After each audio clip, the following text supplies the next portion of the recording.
Do you hear me now? Testing, testing. Check, check, check. 1, 2. Oh, hi, Jody-chan. My mic wasn't working before, so. Do you hear me now? Yay. Hell yeah! So I guess we can carry on with the visual novel. I'll just minimize it. Oh, Jody-chan, I'm assuming you didn't I'm assuming you didn't, like, I'm assuming you weren't here in, like, the very beginning. I said something, I think it was about the content warnings. Yeah, it was about the content warnings. This visual novel has themes of grooming, self-harm, something else that I don't remember. I'm going to have to check the itch.io page real quick.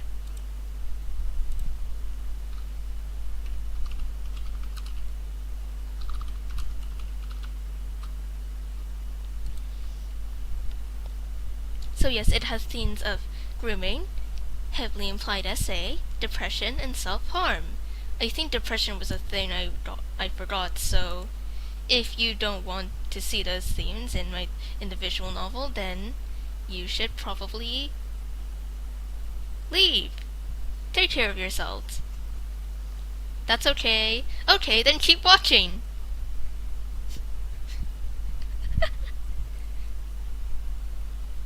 I'm looking at the... I turned on automatic captions on. I turned on closed captions and I think it's automatic. And they spelled it as ESSAY. That's really funny when you think about it. Anyway, I'm sorry. Hey, say something! Please don't be mad. Shit. Hey, say something! You nudge it with the sole of your foot, but the body stays unmoving. We're off to a great start here. Ah! God, that's loud! God! God!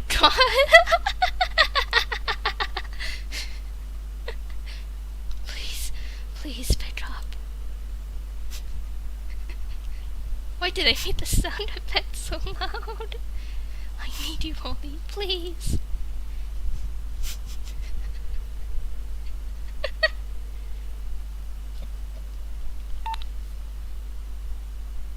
I'm sorry. Please help me. Into flashback time. The other kids weren't very friendly. Not in kindergarten, not in primary school. Your mother firmly believed it wasn't your fault, while your father firmly believed your mother coddled you too much. All the others and their teachers celebrated the joyous occasion of starting 4th grade. You were being introduced as a kid who didn't quite meet the cut. The reading problem didn't resolve itself, as your parents had hoped.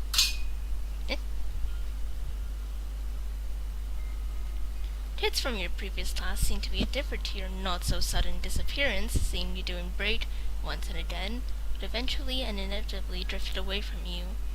Of course, the new children all knew each other, likely already since kindergarten. There weren't a lot of options for schooling in a town as small as yours.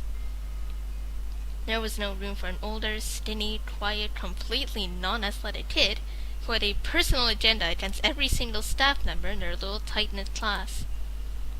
You sat by yourself during break for 3 full weeks. You'd hoped somebody would take pity on you, but the other kids seemed perfectly content to go on pretending that you either didn't exist or couldn't fit them with your proving lack of intellect. Once again, you retreated back into your corner of the playground, behind the benches, and your defense you were told not to get too close to. Let me know if... just in case...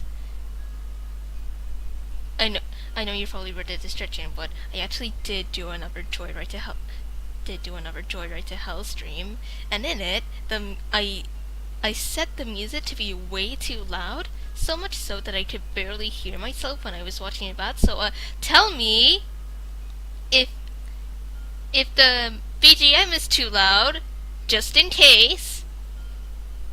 Once again, you retreated back into your corner of the playground behind the benches and in defense you were told not to get too close to. When this one boy suddenly decided to break the unspoken rule of ignoring you, you were colored rather surprised. What are you doing? What's it look like? I don't know. You looked up, deciding to face the boy who wanted to disturb your serenity. Pouring salt on a snail. Don't do that!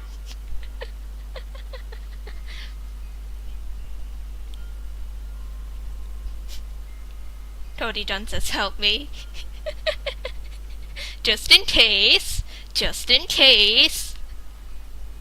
pouring salt in the snail. Why? Just wanted to. That's really weird. Weird at salt.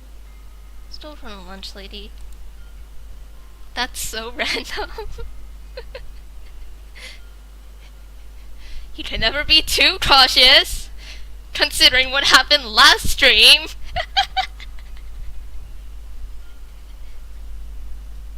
You know I did tell on you, right? You won't. My name's Walter. The kid was rather small. He thought all of them were, being around a head taller than most, but he was especially so. He looked like he did still belong to the first graders. You don't look like a Walter. What's your name?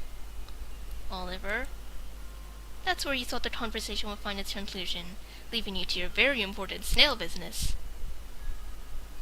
Why can't you read? Alas, children are rather nosy. Word seems to travel fast in such a tiny school. I can, just not very good. What if I help you practice and in return you pretend to be my friend? Why do I do that? The boy, Walter, shrugs. He didn't have any friends in class either, you dast. He was a little weird, never told much despite always knowing the answer to every one of their teacher's questions. In break he usually sat near the teachers and made them pause their lunch in order to entertain him or read books. That alone made you want to avoid him. But your mom would be happy if you said you made a friend. He could already hear her swooning to your father how her prayers have finally been answered. Fine, why not? Oh no! And so Walter sat next to you, a disgusted expression on his face as you watched the snail shrivel and writhe under the salt, the water draining off its body. Soon enough, the school bell rang. One of the teachers towered the playground to round up any dallying kids. You and Walter would sit there, watching a little creature become lifeless till the teacher will find you and scold you to come inside. You'd wonder why if Walter didn't like to see it, he still continued to watch. This is foreshadowing, by the way. It's that specific line. At the age of 9 years old, you learned that or to be other... Let me do that again. At the age of 9 years old, you learned that in order for the others to be nice to you, you had to be nice to them first. When you're at high school, you realize that's bullshit. People either like you or they don't. Sometimes it felt like God rolled 2 dice, and if the numbers were anything but a double 6, you'd automatically be written off as a weirdo just from the way you said hi. The chances still feel pretty fair. Ah yes, the little kids love watching a snail die. My friends used to pour salt on snail when I was a kid. In school. I would always just watch. I mean, I didn't want the snail to die, but I was like 6. I wasn't really the best at defending myself, at standing up for myself, so I didn't even know kills them. You didn't? Snails and most slugs are like almost completely made of moisture. You'd figure that's something that takes the moisture out would like kill them or something, or at least do something bad to them or something.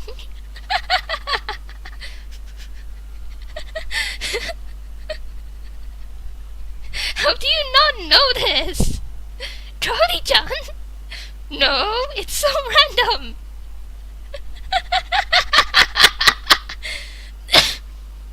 Why would someone do that to the poor snail? I know, right?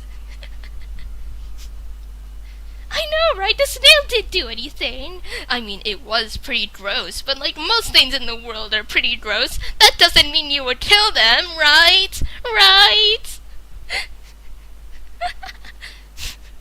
Anyway, chances didn't feel very fair. But this time things weren't as bad as the first time around. At least Walter was still in your class, graciously letting you copy most of his test answers in return for a can of soda. The snail was secretly...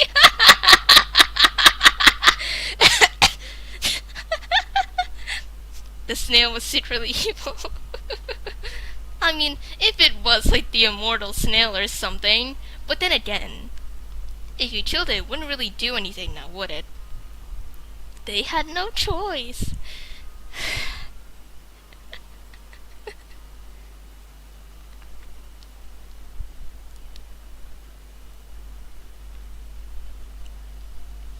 But this time things weren't as bad as the first time around.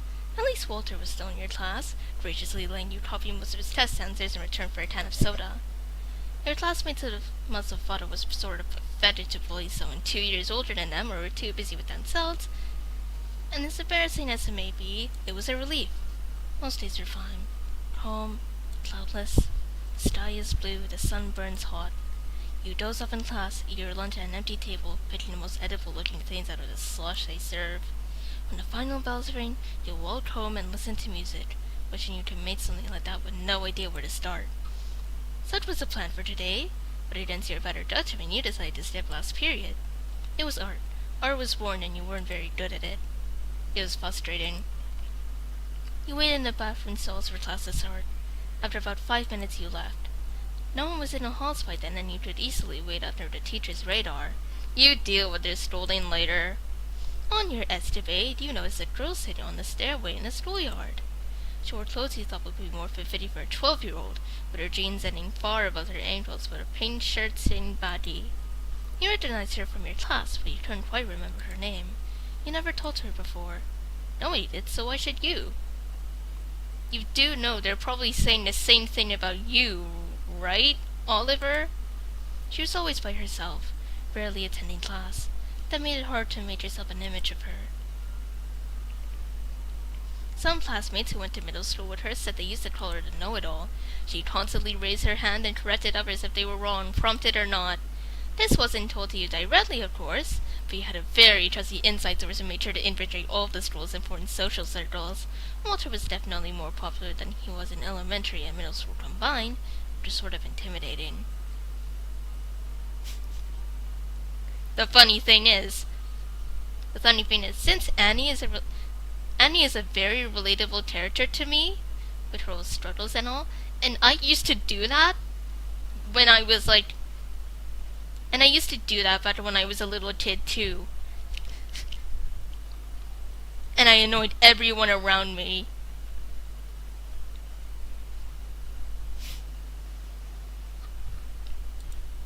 The people he heard that from must have been the same people now continued to throw paper balls at her head and shove her around in the cafeteria.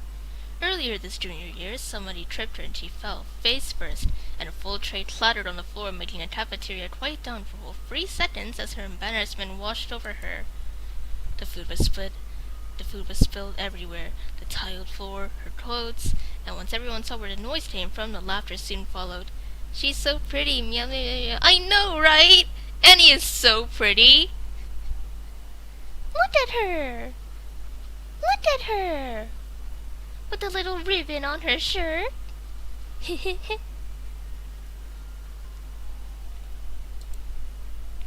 Those who weren't as amused just rolled her eyes and ignored her. Before she even knew what hit her, someone was already telling her to stop holding up the line. She quickly ran off somewhere while wailing loudly and didn't attend any classes the rest of the day. Walter snickered and you sheepishly smiled on, but you sort of hoped you had the guts to intervene back then. Of course he felt bad for not stepping in, but which high schooler could blame you? Oh, disgruntly, disgruntled, stooey-dooey-doo. Of course he felt bad for not stepping in, but which high schooler could blame you? If you did, you might just be nuts on their agenda. It was a miracle by itself that you got by as well as you did. Although she was pretty cute. And she probably didn't have any other friends. Maybe she appreciated. If you were honest, you didn't give him much of shit what he ever thought of you anyway. Walter would have your back if anyone dared to throw something at you for sure.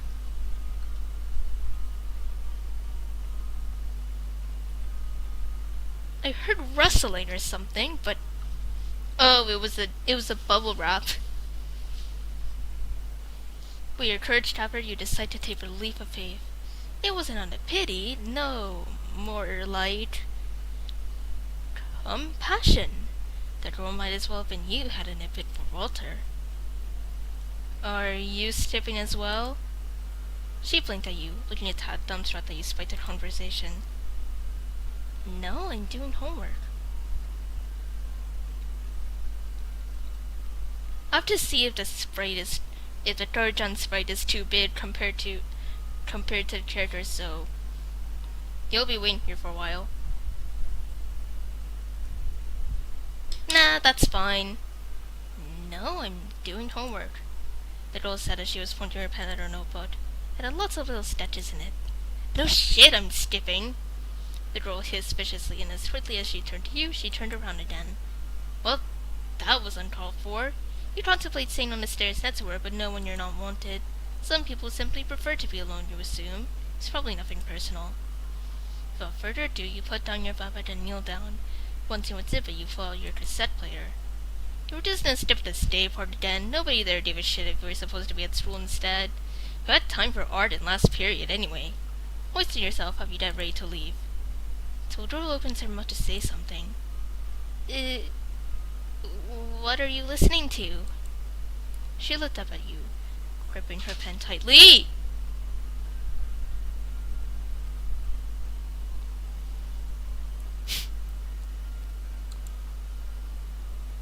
For some reason, the look on her face made you reconsider leaving. Perhaps she was just a little awkward. You thought it was sort of charming. Putting your first impression aside, you flop down next to her. You put your backpack on the stairs in front of her, and she follows with her notebook. Instead of trying to explain your taste in music to her, you offer up your headphones. She better be careful. That thing costs you a lifetime of scrubbing dishes and moving the lawn. Hesitantly, she accepts your offer. As she listens, her expression remains neutral. After about a minute of excruciating silence on your part, you take the headphones off and studies the device. She presses a button, and the lid opens up, showing your treasured cassette tape. What do you think? It's not awful. You're surprised. You didn't seem to hate it. Or at least didn't show it. You know girls aren't into that, right? That depressed music of yours doesn't make anyone's panties slip off. Annie, that's not why we listen to it! Annie! You shrugged. That was less painful than expected. You didn't expect a girl like her to understand that band anyway. In fact, her choice of words made you fluster a little. Girls aren't into me for a lot of reasons, so my music won't make things any worse. How so? Try bringing a girl to your house when you hear your dad preach at church every Sunday and your mom sits at the couch in front of a wine glass. She never leaves the house. Feels like she's got an ankle monitor on.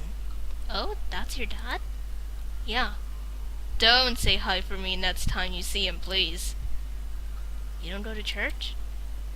Well, I do sometimes when he needs help or my whole family does. Otherwise I hear enough sermons at home. The girl chuckles slowly and looks longingly at her notebook. You don't get the hint. What about your parents?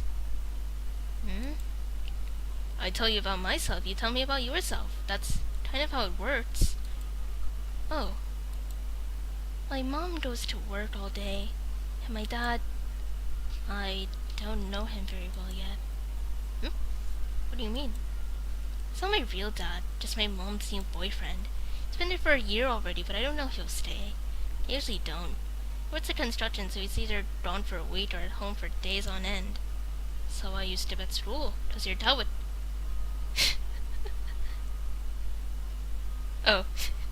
Oh, there it is. Is that why you skip at school? Because your dad would know if you went home.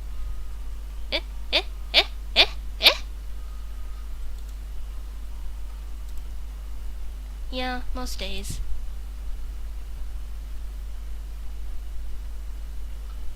That sucks.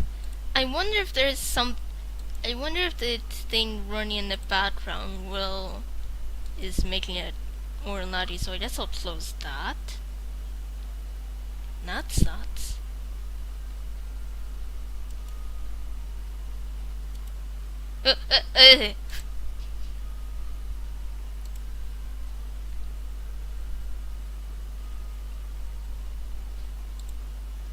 Do you have any siblings? No?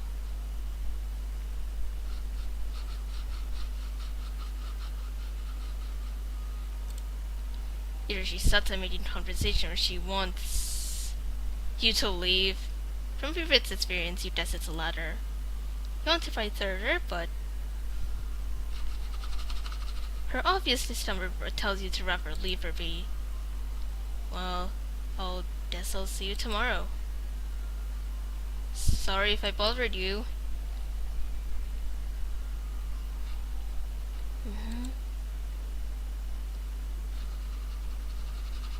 I think it's a mullet.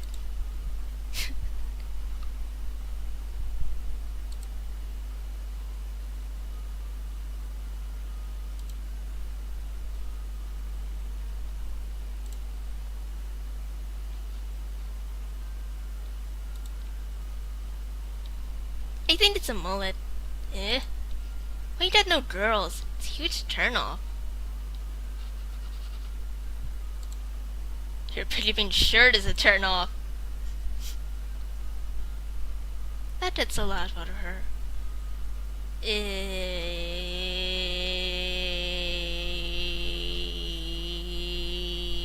Real, genuine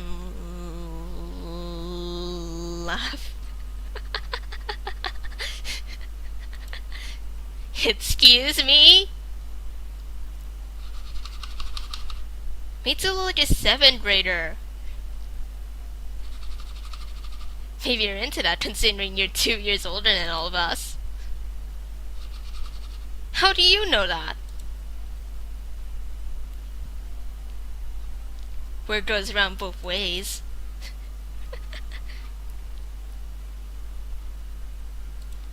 Do we need to change something in the preferences?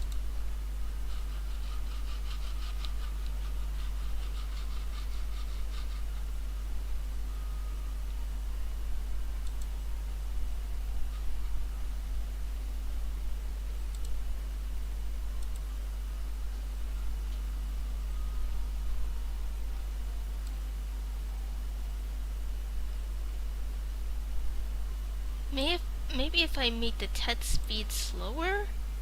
As soon as the topic changed, so did the girl's personality. Whole atmosphere around her seemed a lot lighter. Oh damn, I see you're using a VTuber OC. Yes! It's just a PNG though, that I layered on top of the actual monitor footage. What's your name again? Annie.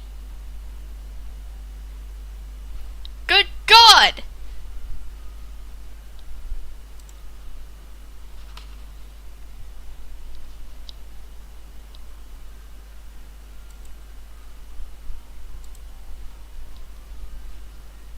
Is there something wrong? Is it...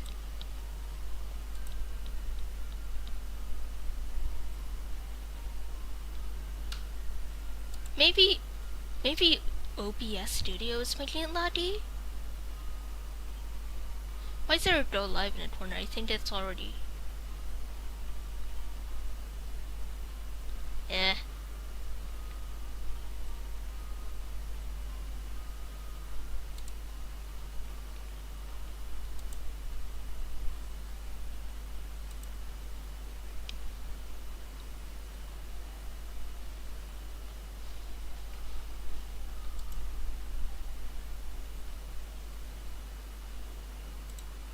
Oh, I didn't take a screenshot.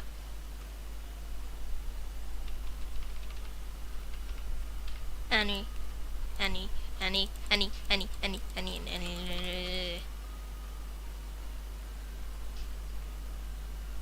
Good God.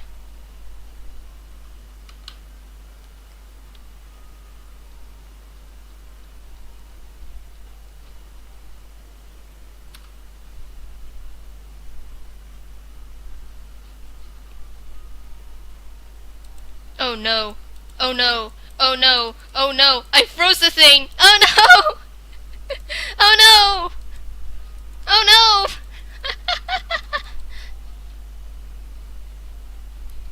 Oh no. Oh no. Oh no.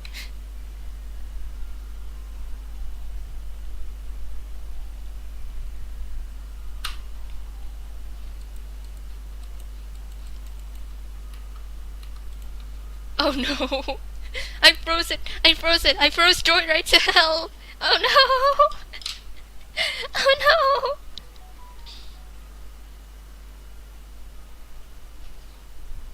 Oh. Oh.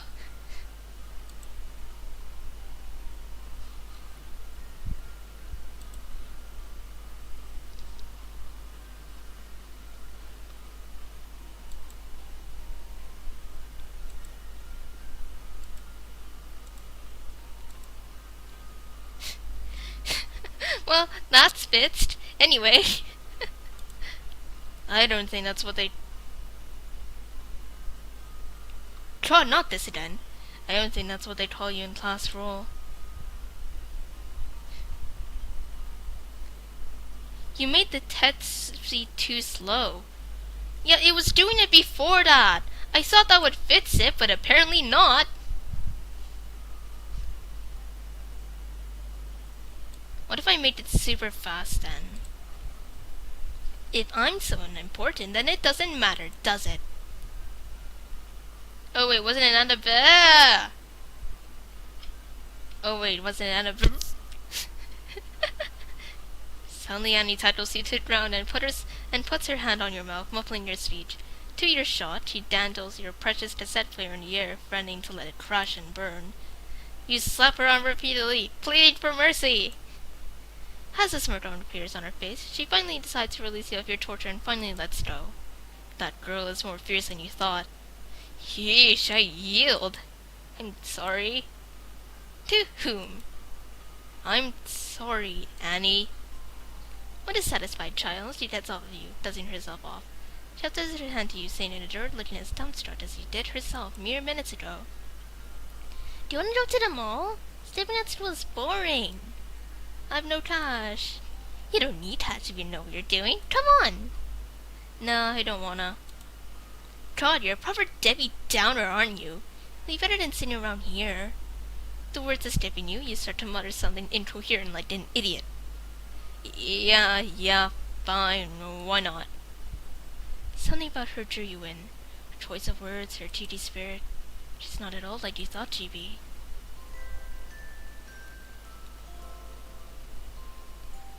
The CGs show up really fast, too.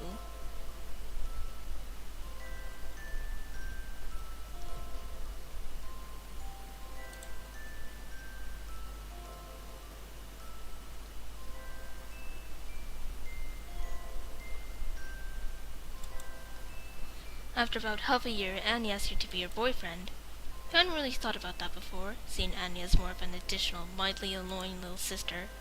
Time spent with Annie was time that consists of dumb jokes, risky endeavors, and the joy of flunking quizzes together.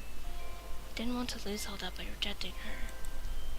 So you went along because sure, why not? Every guy wanted to have a girlfriend, now you could say you had one too.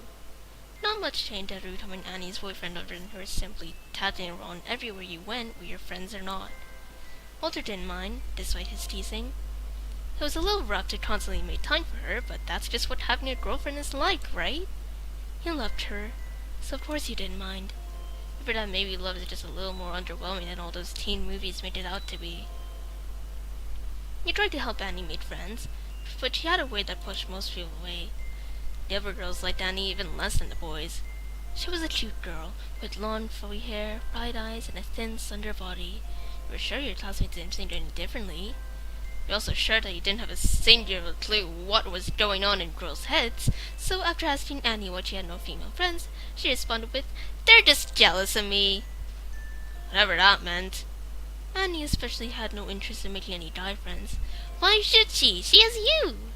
Soldier didn't sadly have much of a choice than to be roped into the world. Let me read that again. So Walter didn't sadly have much of a choice than to be roped into the world's most boring history project. He did most of the work, rather hesitant to share his library with Annie, who had been in the restroom for half an hour already. So just because she can't find a partner, we have to let her mooch off our work? You listened to her complain, not interested in correcting Walter that she was still doing more work than you were. And knowing the reality that other than him, you likely would have had a part of either. Definitely not one that's static about your presence. She's not mooching. Soon the whole poster, cursive and all. She would be if she weren't hiding in the bathroom. Won't be done till dinner at this rate. I think she's doing in there for so long. What do you do in the restroom? Girls shit, Walter!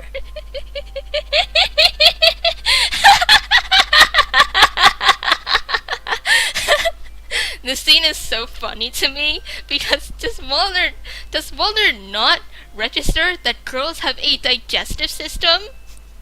Girl shit, Walter! Shade to my monitor! Girl shit!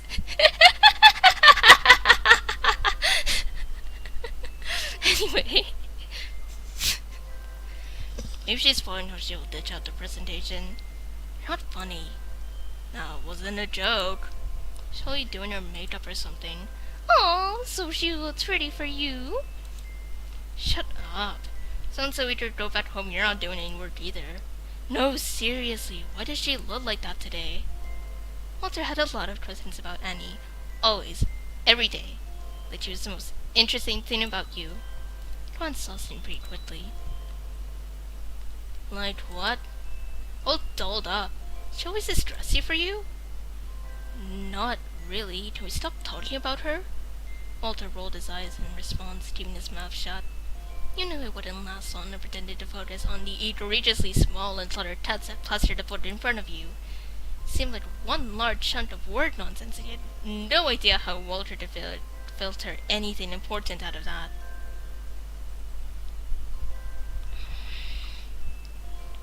My throat hurts. The man in question clicked his pen and his tongue at the same time. Do you guys even... That was the doorbell. A sound you've never been happier to hear, thanking God in your mind for this divine intervention. Oh, did it? Walter murmured something, chewing on his pen as he probably continued to ponder on and on about the specifics of your relationship. Out your room, down the stairs, and facing the front door, you swiftly dropped the handle. In front of you stood Annie's father. His name was Daniel, if you recall correctly.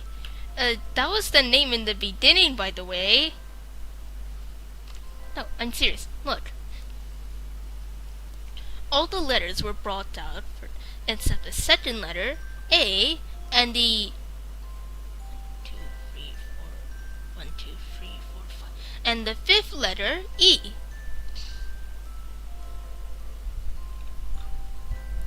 Why is the screen frozen? It's not frozen anymore, don't worry.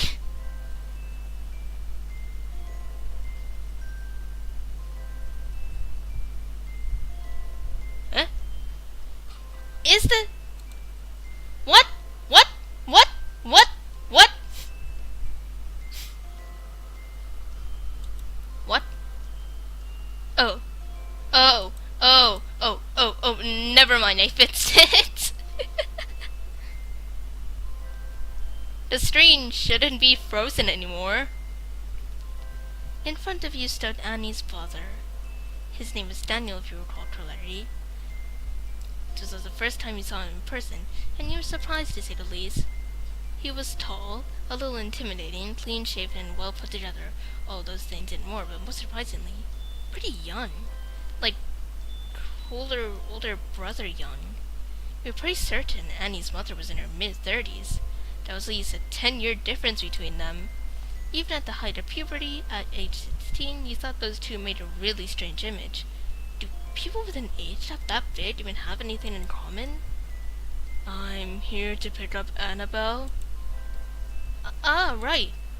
Annie did say she had to leave early. She was probably getting herself ready in the bathroom and realized. Where is Esther, was it? In her room, I think. With Annabelle? Yes, with Annabelle. Annabelle. You rarely called yourself before slipping up. Annie said she was only allowed to stay at your house on the pretense that she was meeting your sister instead of you. Apparently, after all the bullying from multiple boys at school, he decided it was for the best that Annie made more girlfriends. It was easier said than done. I'm picking her up early. She's got an appointment. Who is blowing up my phone? Right, I'll tell her. You hear someone speed someone down the stairs in unusual haste. Hi, Dad. Is it time already? Yup. Do you have fun? Mm-hmm. Alright, grab your things and then let's go. I'll wait for you. Okay. You want to intercept, suggest getting her things for her, but instead you're soon left waiting at the door to make more small talk with her dad.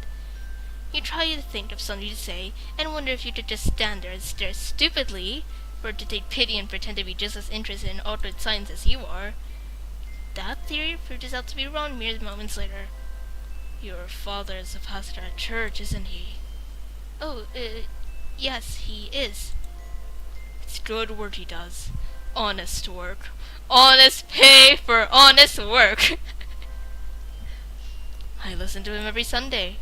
Read it for me, will you? I will.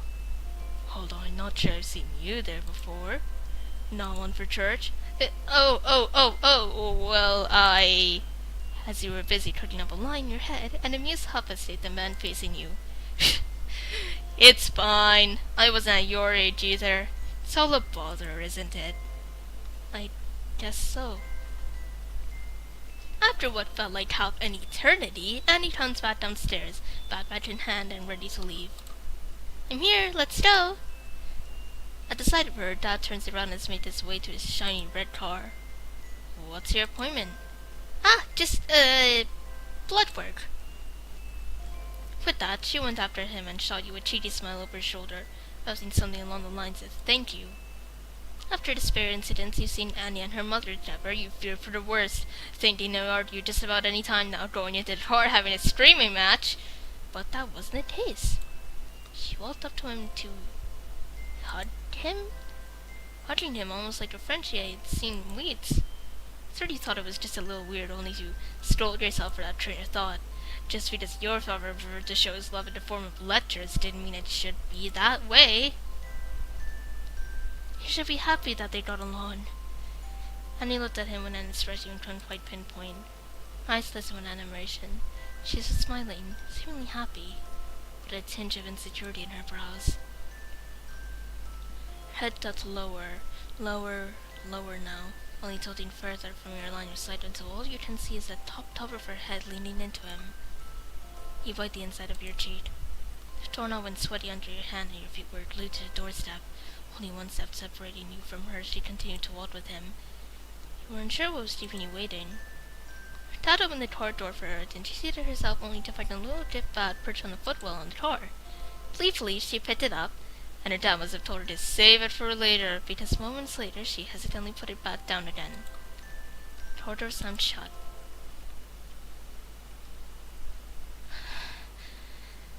Daniel turned around and noticed you were still standing there. A fleeting moment of eye contact felt like ages, his eyes staring right into yours, causing you to shrink a little into yourself. You know you should have waited him to by, close the door on them. It felt like some force was holding you there, to make sure you were watching. His mouth curved in a smile. This Daniel man? It may just be because I read the content warnings and I already know most of what happens in a visual novel, but just look at him. You can't say that this is not, like, at least slightly creepy. Just look at this guy. Good God! His mouth turned into a smile. Looked a little strange, crooked. He must have known you were fainting even before you did. Oliver, what's taking so long? I don't trust Daniel, and you should not trust Daniel. Walter was still upstairs. You shouldn't let him wait. Annie's present from her dad was a pearl necklace that used as you would find out the next day. It was her favorite thing in the entire world. Her looks are getting nicer, looking more grown up day by day. Thin lids were sticking out of her torso like long tidbits. She soon grew to be at your eye level. It was strange to watch. She was always very eager to go home and less eager to invite you over, the curtains drawn and doors of her home tightly locked. That day, Annie didn't wear a band-aid on either of her arms. I'd hoped that all of it would miraculously help Annie be accepted at school, but people cared very little about her short-lived spurt of happiness. But the guys had appeared that her harsh personality was easily undermined by her appearance. She was easy prey for most due to the fact she was alone so often. Once a guy came up to her after the bell rang where she'd been packing up her stuff. He swung an arm around her tense shoulders, asking her harmless things, like why she acted so rude, so hostile all the time, why she never spoke, She thought she was better than everyone else. But she suddenly does so nicely. Who was she trying to impress? Stuff like that. One might say with you as her boyfriend she had little reason to be in with Target, but the reality was that even at school Annie didn't want to make a big deal of the fact you two were dating. It made you question her reason to be with you in the first place. Just a little. Everyone who dated in high school made sure that everyone else knew, whether it be by making out in the hallway or saying on each other's laps at lunch, they'd shove their affection in everyone else's faces. It's not like you were complaining. It was fine by you, really. If anyone figured it out, that would be fine too. Not for Annie! At the time, no one really seemed to notice. I thought you were just another guy taking pity on her. As much as you wanted to help her, even if you did try to intervene, they most likely just made fun of you too. Oh, it's doing that again.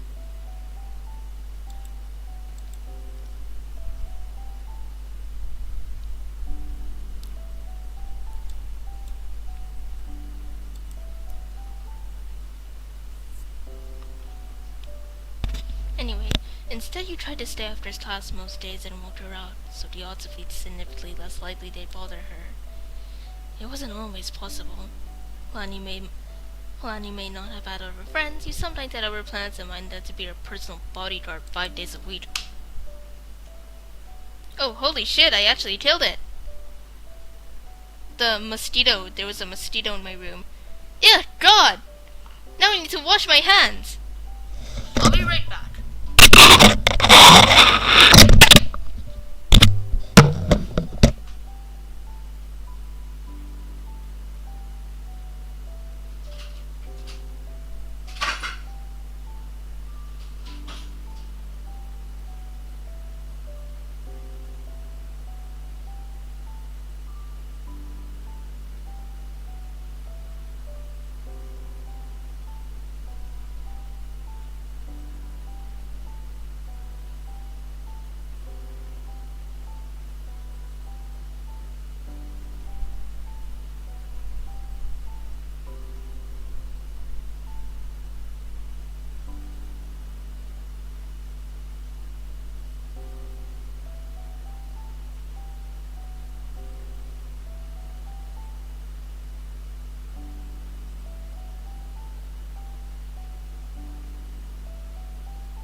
I'll be right back. Microphone makes the worst noise. Oh, I'm sorry. Sorry you did that.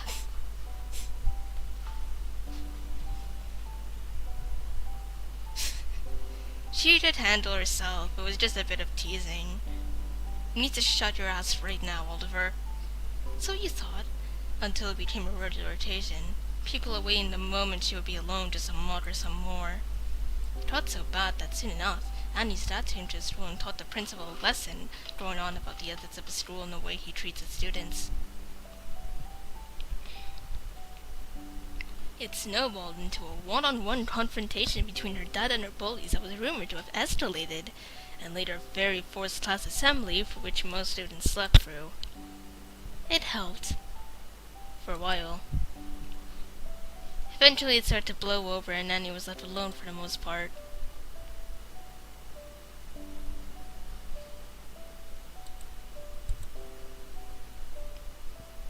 It's lagging again.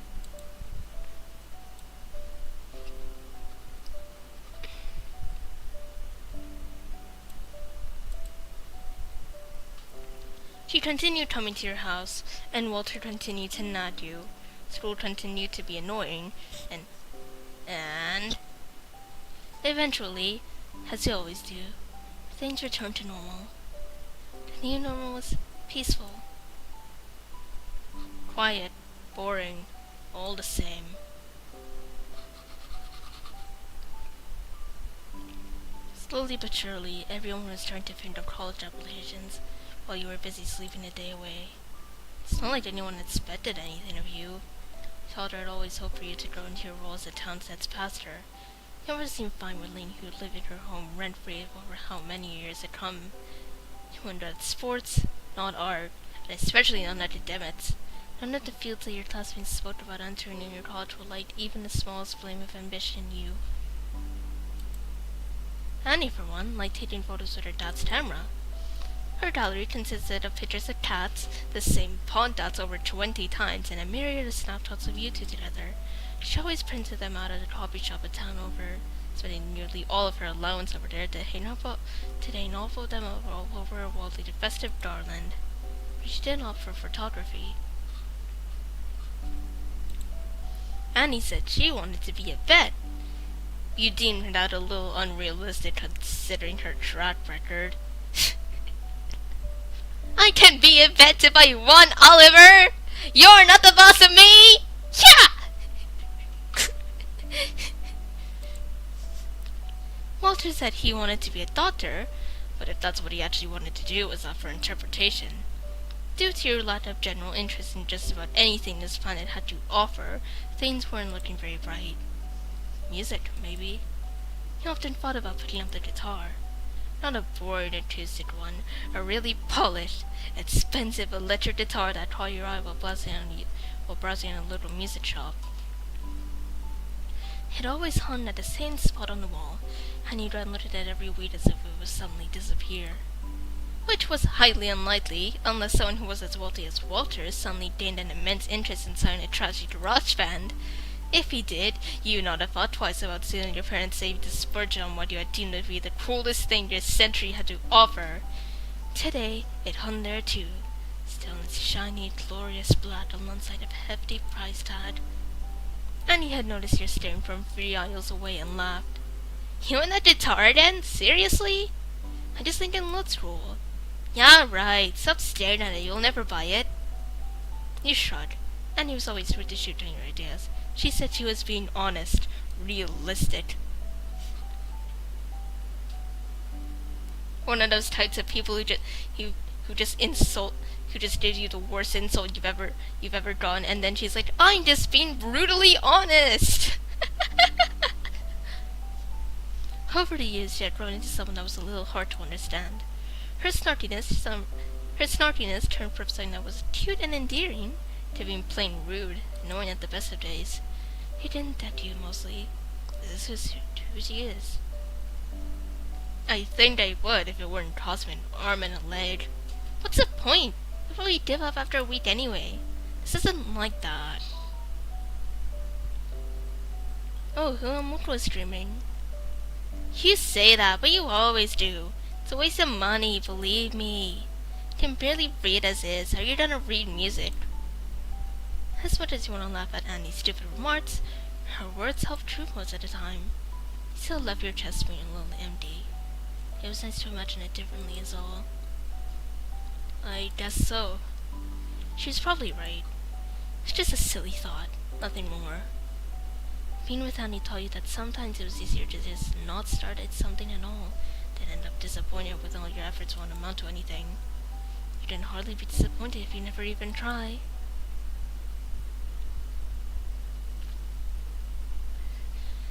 The seasons changed alongside Annie, bit by bit. They did so at least 6 times before it became palpable that something was wrong. Your last summer holidays were the longest 2 months of your life. 2 weeks you were on vacation with your parents in a country that was way too hot and sunny for your taste. For the rest of it, Annie probably camped at your house. After the incident of her dad showing up at school, the peace was short-lived. People just find new reasons, new ways to be cruel. Less threats, less insults to your face, and a hand on your shoulder, and more whispers and lots. No one likes a girl who makes a scene. Do you want to go out and get something to eat? Not really. I'm not hungry. I never eat much either. If you're feeling down, why don't we go to the mall? No, last time I went, the lady at the cosmetic place kicked me out. It's boring there anyway. I think we should take a walk, or maybe borrow my dad's car to drive around. No, you're a bit too comfortable. You don't really want to go, do you? Ollie, do you want to go to the movies? I don't wanna, except there's anything good running. Let's stay home. Okay. I feel better with just me and you anyway. How'd you manage to convince your dad to allow her out of his sight for so long? You had no idea. They weren't getting along very well anymore. Fanny felt like time had been frozen. Everything and everyone around you kept changing while the air around you continued to stagnate. The world outside your room kept spinning. It's really difficult being someone's only friend.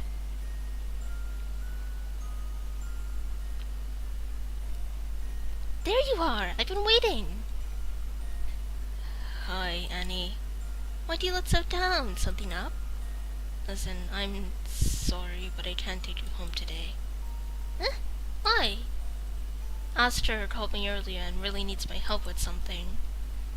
I can still come along. She likes me. I can help. I think she wants to spend time with just me, you know. Over so often I don't get to do much with her anymore. Oh, I'm sorry.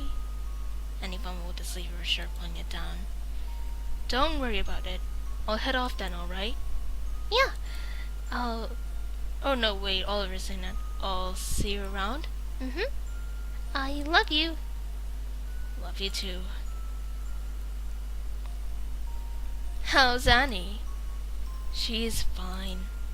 She looked quite bummed. I wonder why. Be quiet, I feel bad enough. What'd you say this time? Annie went home that day alone. And the day after, and the following one. Sorry, don't feel good today. I can't today, I'm at Walter's place. Sorry, I have to help Dad. How about tomorrow? Sometimes you just want time to yourself. To watch the stuff you like. To do the things you like. Alone. Without someone in your head who made you feel like all you had to do was sit and watch as your bedroom walls caved in. It was difficult to always cater to her needs, when and wherever she needed. You were the only one for her to confide in. She had no one else she could go to. Her and her dad used to be as close as me. It wouldn't be out of this world to assume that she could burden him with her worries from time to time, was it? Maybe the way you went about it wasn't the best, but doesn't everyone make mistakes? You didn't mean to hurt her. Nonetheless, Annie didn't seem to take it too well after some time.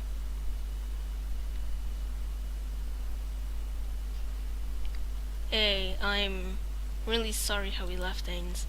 I didn't mean to yell at you. I don't know. I was an asshole. What do you want to talk about? Oh, it was nothing. Forget about it. Really? Are you sure?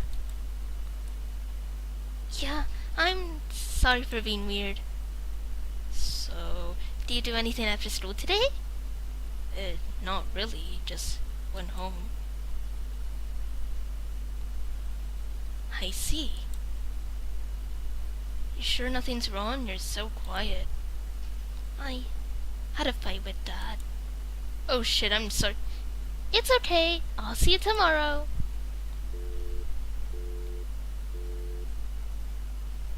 You didn't mean for that to happen. It wasn't your fault, right? The second pillow in your bed became more bothered than anything. A waste of space. Still, you never laid on it. It smelled a bit like her.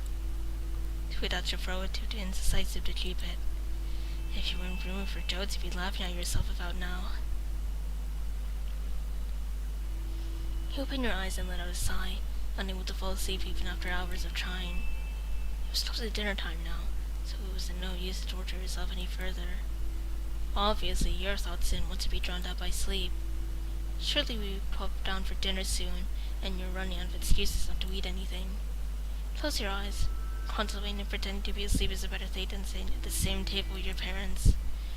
You try to force yourself asleep once more, feeling drowsy from laying in bed for hours. Your limbs are presently weightless as you approach the threshold of slumber. When your thoughts like about the events of last month. Nope! You open your eyes, sitting up, your vision blurring and gulping for air as you fight to stay conscious. You look around for a glass of water, but your mom was taking the dishes with her when you were out earlier. Great. Now you have to go down after all, and you know that it's useless to have dinner anymore. Your day was going fantastic. A loud noise tears you out of your pity party, the sound vibrating in your skull. You frown as you frantically search in your pillow, looking for the source of your delight. Pull your phone and soon to see who was calling you, but as your eyes adjust, the call drops and goes to your mailbox. Strange, seeing as you didn't call anybody in the past weeks and nobody contacted you either, much to your dismay. Stare at the bright screen and notice your phone's battery is barely hanging on to its last life. You move, groaning as you look for your charger in your nightstand, when suddenly a knocking echoed through your room. Half expected your mom to storm in, not waiting for an answer. But she didn't. Only now that you realize you should answer. Yeah. Oh no way, your voice chat's hopefully. Yeah. I do a horrible voice chat. I can't do it on purpose. Nobody does a voice chat on purpose. Your voice chats horribly, your parched throat reminding you of how thirsty you are. Slowly the door crept open, and a black-haired girl gingerly slipped into your room. Hey, Ollie? Mom says dinner's ready. Are you coming down today? Shit, you didn't expect your mom to interrupt to call you for dinner. Stopped doing that years ago. Just stared blankly at her, not knowing how to answer.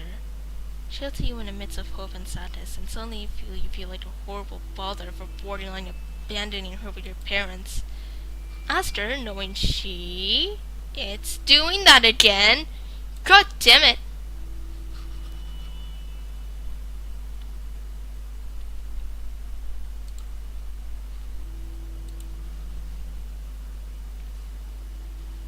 Aster, knowing she will not get an answer, slowly approaches you.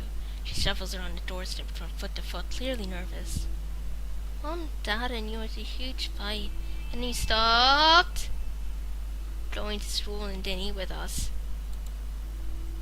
Faster!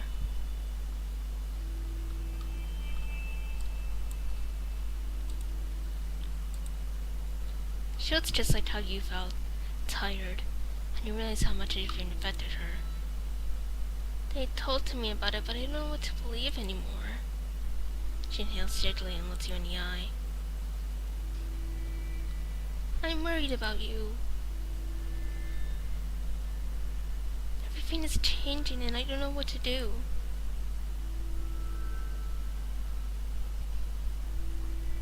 You sigh heavily, weighing your next words in your mind. I'm sorry, Your voice fades off, and for a second you feel yourself bawling in front of Aster. The tears never come, so that you just feel empty. Aster looks at you wide-eyed.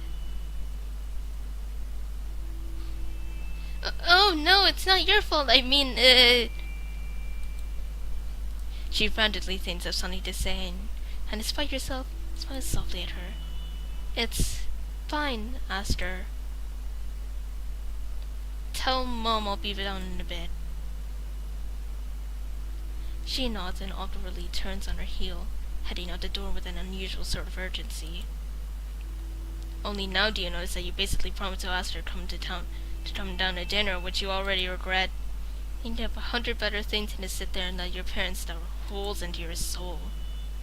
So instead of facing the issue at hand, you decide to do the logical thing and lay down for 5 more minutes. Maybe it all would disappear if you just ignored it. As always were before, definitely. Okay, that's it. With a grunt, you pull the phone out from under your pillow and accept it without even looking at it. Hello? Oliver? Oh, thank God you picked up. Hadn't heard that voice in weeks. Certainly didn't miss it. Now you're gonna turn your phone back on. What do you want? Don't sound so accusing. Can I just call to ask you how you've been? The stroll on the other line, who you know all too well. She sounds out of breath and her voice is shaky. How do you think I've been? I'm sorry, Ollie. I didn't mean for it all to... If this is another one of those calls, I'll hang up. I don't want to hear it. Wait, please listen. Please listen to me. What do you want? I need to meet with you. Now. What? Where is this coming from? Please, I'll be there in 10 minutes. Her voice trots again. It almost sounds like she's crying. Despite your initial annoyance, worry turns up in your stomach. Annie, is everything okay? The line disconnected. What was that about? Slightly unnerved, you stare at your phone screen, unsure what to do. No, wait, was there text? Yeah. It's probably just another one of her answers to drive you out of the house, to make you forgive her. Annie did this all the time, especially during the last weeks. But then again, Annie always had a habit of becoming unstable in certain situations, such as you not talking to her for a while. It was a risk you were well aware of. Your anger towards her blinded any kind of compassion you had towards her. Were you too harsh? No, she deserved it. And yet you can't stop thinking about the call. It gnaws at you to know you'll give in to her again. But something happened where you can never forgive yourself. Throw the covers off yourself and swiftly get dressed. In the motion of putting on pants, you slip on something on the floor. A t-shirt, reminding you that you haven't changed yours in... well, the details don't matter. Without thinking twice, you change into it and find your jacket in the dumpster as your room. In the clarity of the moment, you're almost embarrassed at the state of it. No wonder Astor wanted to escape it. On your way down, you pass the living room, touching limbs of Astor in your parents' spots. You held just a moment too long and made eye contact with her. Astor opens her mouth to say something, but all he can manage to do is mouth an awkward sorry. Right now, you really wish you'd curl up and die for shame. As always, there's no time for that. Quickly hang into the corridor, you step into your shoes and out the door, leaving her behind. There's a World's Worst Brother award. You'd have really earned it by now. It probably wasn't easy for Astor to muster up the courage to talk to you after everything you did. She gave you a chance and you just went and turned your back on her again. Letting her deal with a wide range of emotions your parents will feel once they notice you aren't coming down yet again. If she doesn't hit you already, she surely does now. And if not, she really should. You know you do. But there was a certain sense of urgency behind that phone call. Don't just ignore it. Maybe Annie is in trouble. She often is. Maybe she just needs a place to stay tonight and you'll generously open your bedroom door as you always did. She wouldn't even complain about the mess. Comforting yourself with that thought, you looked up for the silhouette of a girl. Thinking about it, does she plan to walk here? What does she mean by 10 minutes? Annie's home is practically at the other end of town. Distracted by her thoughts, you completely ignore the call crawl up to you. A girl steps out of it and looks around herself. Ollie! You whip your head around in surprise and agree with a warm heart when you stumble back. Oh, I missed you! Yeah, I miss you too, Annie. On top of her back, where you feel frozen in place. Sulfur shampoo, the pain of her phrase in the crook of your neck. It's all so familiar, and foreign at the same time. Push her off yourself. Turns you back off a little, taking it back. What did she expect? Oh, thank you for meeting me. Looking at her closer, she looks like a mess. Her clothes strictly thrown on, her makeup smudged, parts of her hair tangled. In fact, she doesn't look much different from herself right now, which is almost a bit comforting to know that she's been just as awful as you. So, What is it? Do you want to come in? Annie shoots her head, mentioning to the car behind her. Right, the car. An Oldsmobile Delta. Funny, considering Annie doesn't own a car. Jump in! Isn't this your dad's car? I'm just borrowing it, it's fine. The D's on her hip jingle as she tugs you by your sleeve, nudging you towards the car. Where are we going? It's a secret! She seems to be in quite a hurry, but you don't budge. What's going on? Can you just come along? No! I'm not going anywhere till you tell me what's going on. You're acting strange. I want to apologize for what I did. Please come with me! Gah!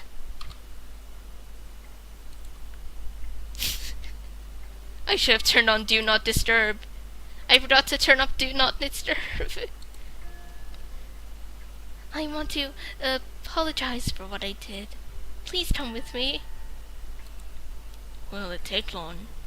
Do you have somewhere to be in the morning? Not anymore, no. Sorry. Stop apologizing. Won't fix anything. It won't be long. Let me read it up to you. In no world do you believe she is capable of doing last month's events. But how does it go? Everyone deserves a second chance. And a third, and a fourth. Come on now, we don't got all day. Her demeanor completely changed from what you heard on the phone. It's just a joke.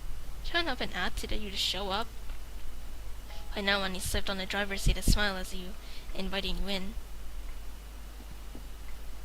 You looked behind yourself. The other option is staying home and going back, sitting down with your parents like nothing happened. Hesitantly, you step into the car and slap the door shut. Talked about a hearty reunion. You looked out the window, squinting and trying to see for the fog that spread over the road.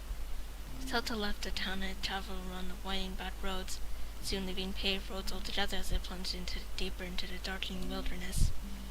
Every bump Annie drove over, you were afraid that the car was going to fall apart in all of its pieces. I didn't know you knew how to drive. I don't have a license if that's what you're asking, but Dad gave me a few lessons. It's very hard, that. What if we got pulled over? Should I drive instead, just in case? You have your license at you? Well, no, but calm down. Oh no, I skipped a little thing.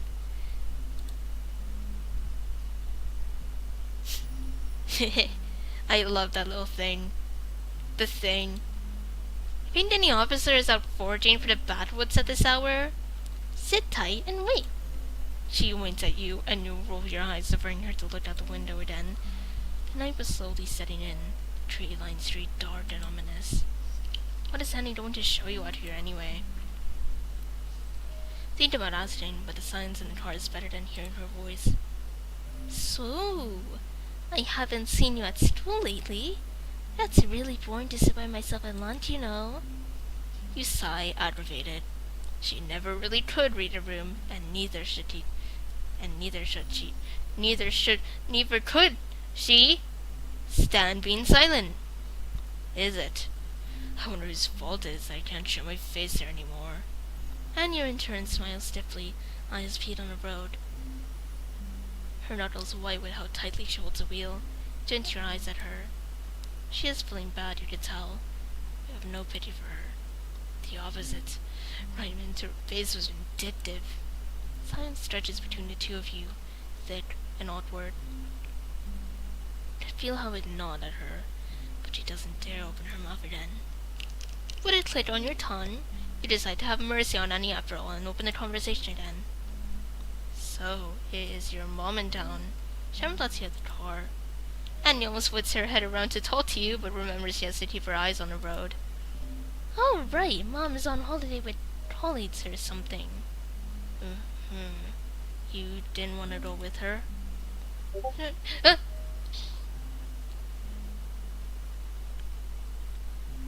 You know that Annie's mom had no interest in spending a family vacation with her. But since you were apparently asking such obvious, useless questions, you might as well contribute. It's Atsuto. I want to stay home with him. That usually didn't end very good. Don't worry, we're fine. Things are good. And you replied as if reading your mind. Well, if she says so. He squinted at her from the side, noting how Annie is wearing her pearl necklace. Her own necklace, an item she usually only reserved for dates. Only that you can't ignore the blotches of red and purple on her neck peeking for the pearls, even in the darkness. Did anyone else notice these? I noticed these! I noticed that! I noticed that before the dialogue even mentioned it! I'm so smart. I'm so observant, everyone. You should be clapping for me. I'm so...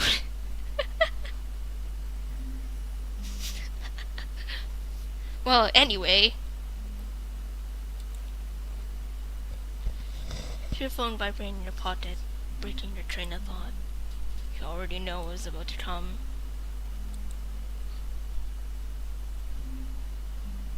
Who's that? Annie mused playfully. Probably asked her. Flaked down on her for you. Huh. Sorry about that. Let me go to preferences. Preferences. Okay.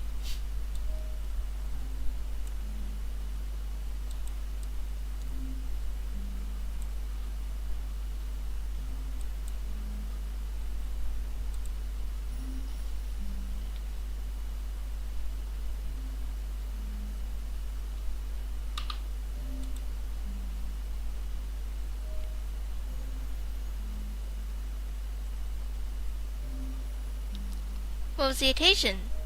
Dinner. Oh. I think she'll survive that on her own. You assumed that Annie was making a joke.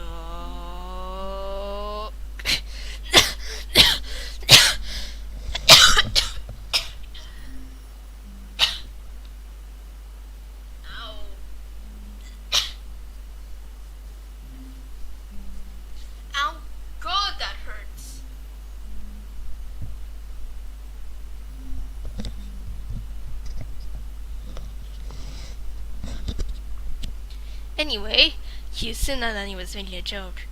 You didn't find it very funny. Astra's always on your side. I'm sure she'll come around either way. She's so pretty, I'm gonna eat her. Oh no, don't do that!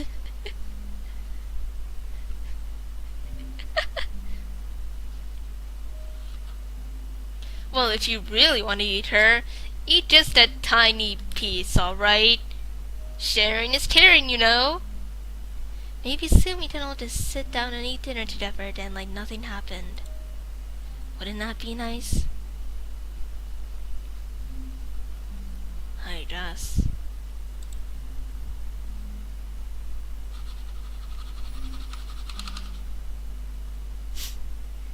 Annie tapped the steering wheel with her finger in a slow rhythm.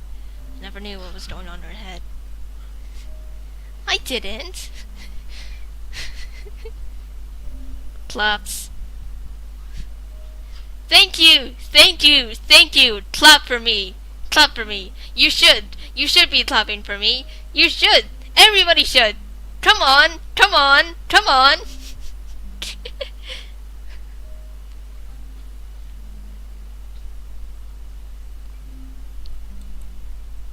What was she trying to say? Things? We're never going back to normal things to her.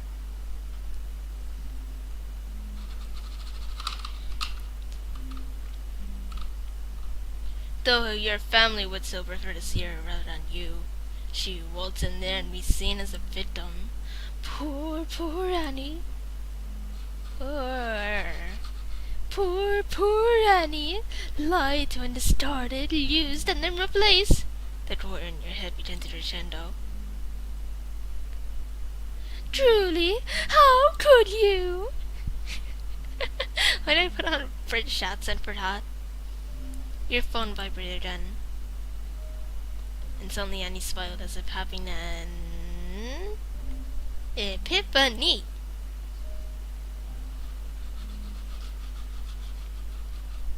Or maybe you need a lover once I joined you at the table. That was the moment something snapped inside your head. Fuck off, Annie! Whoa, what's your issue?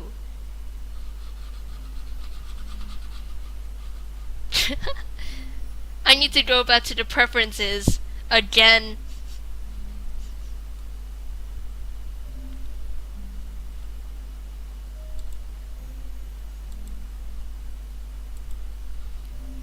My issue?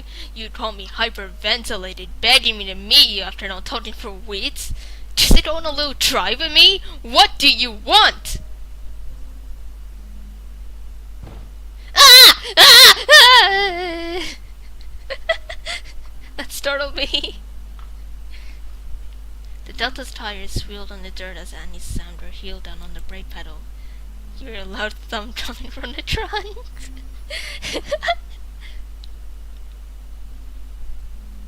Silence was a car. Once it was up there and you feel your eyes might pop out of your skull. You wish you had never brought it up to begin with.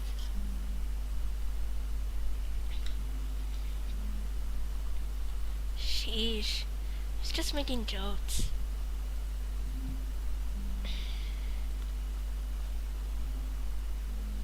Scared the shit out of me. Thought something happened. Yeah. Yeah.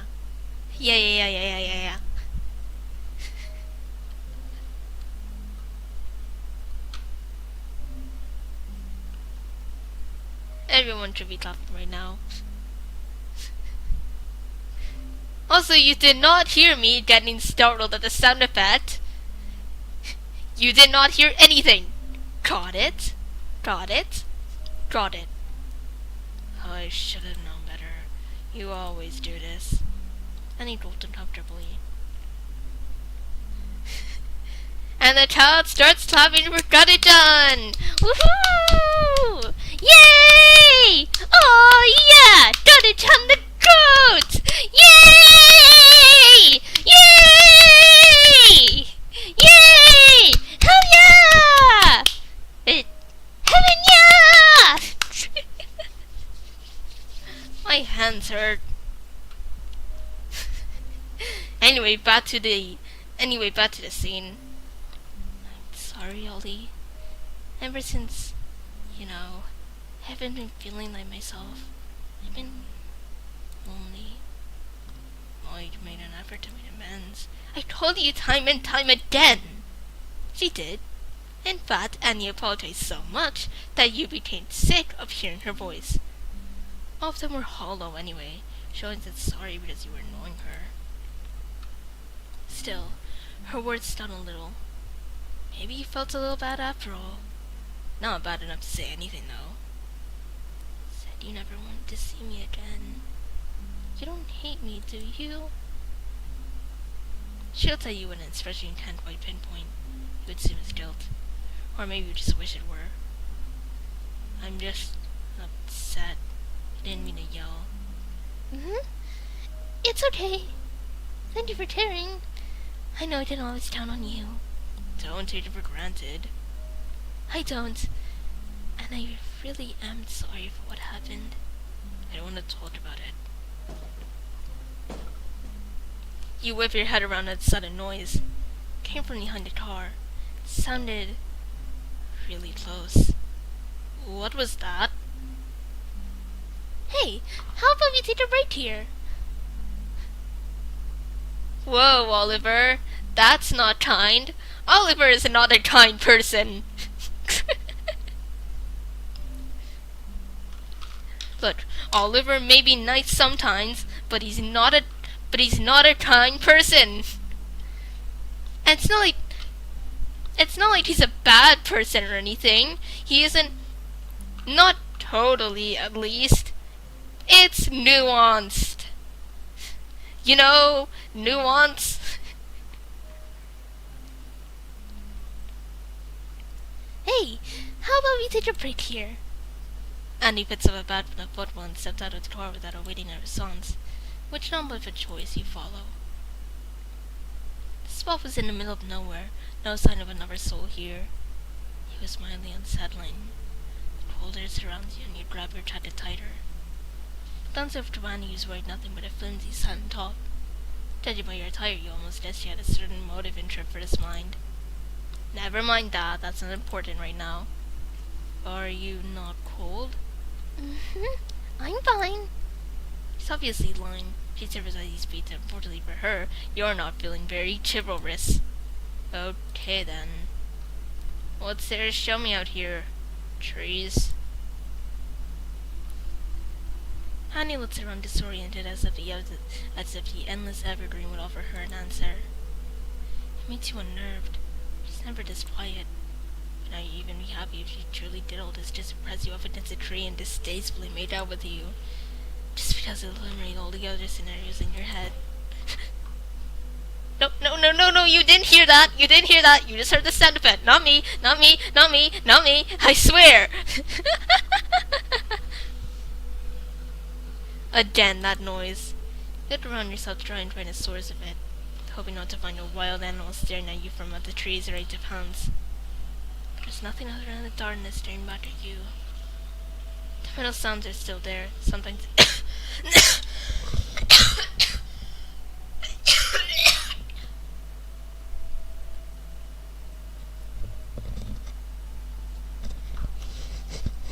coughing again.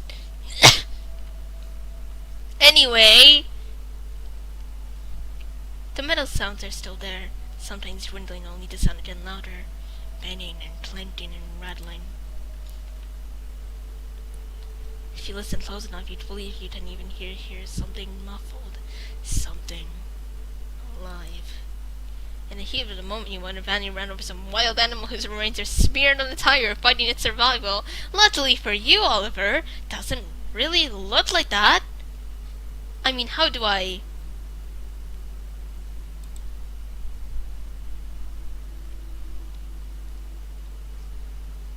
Wait a minute.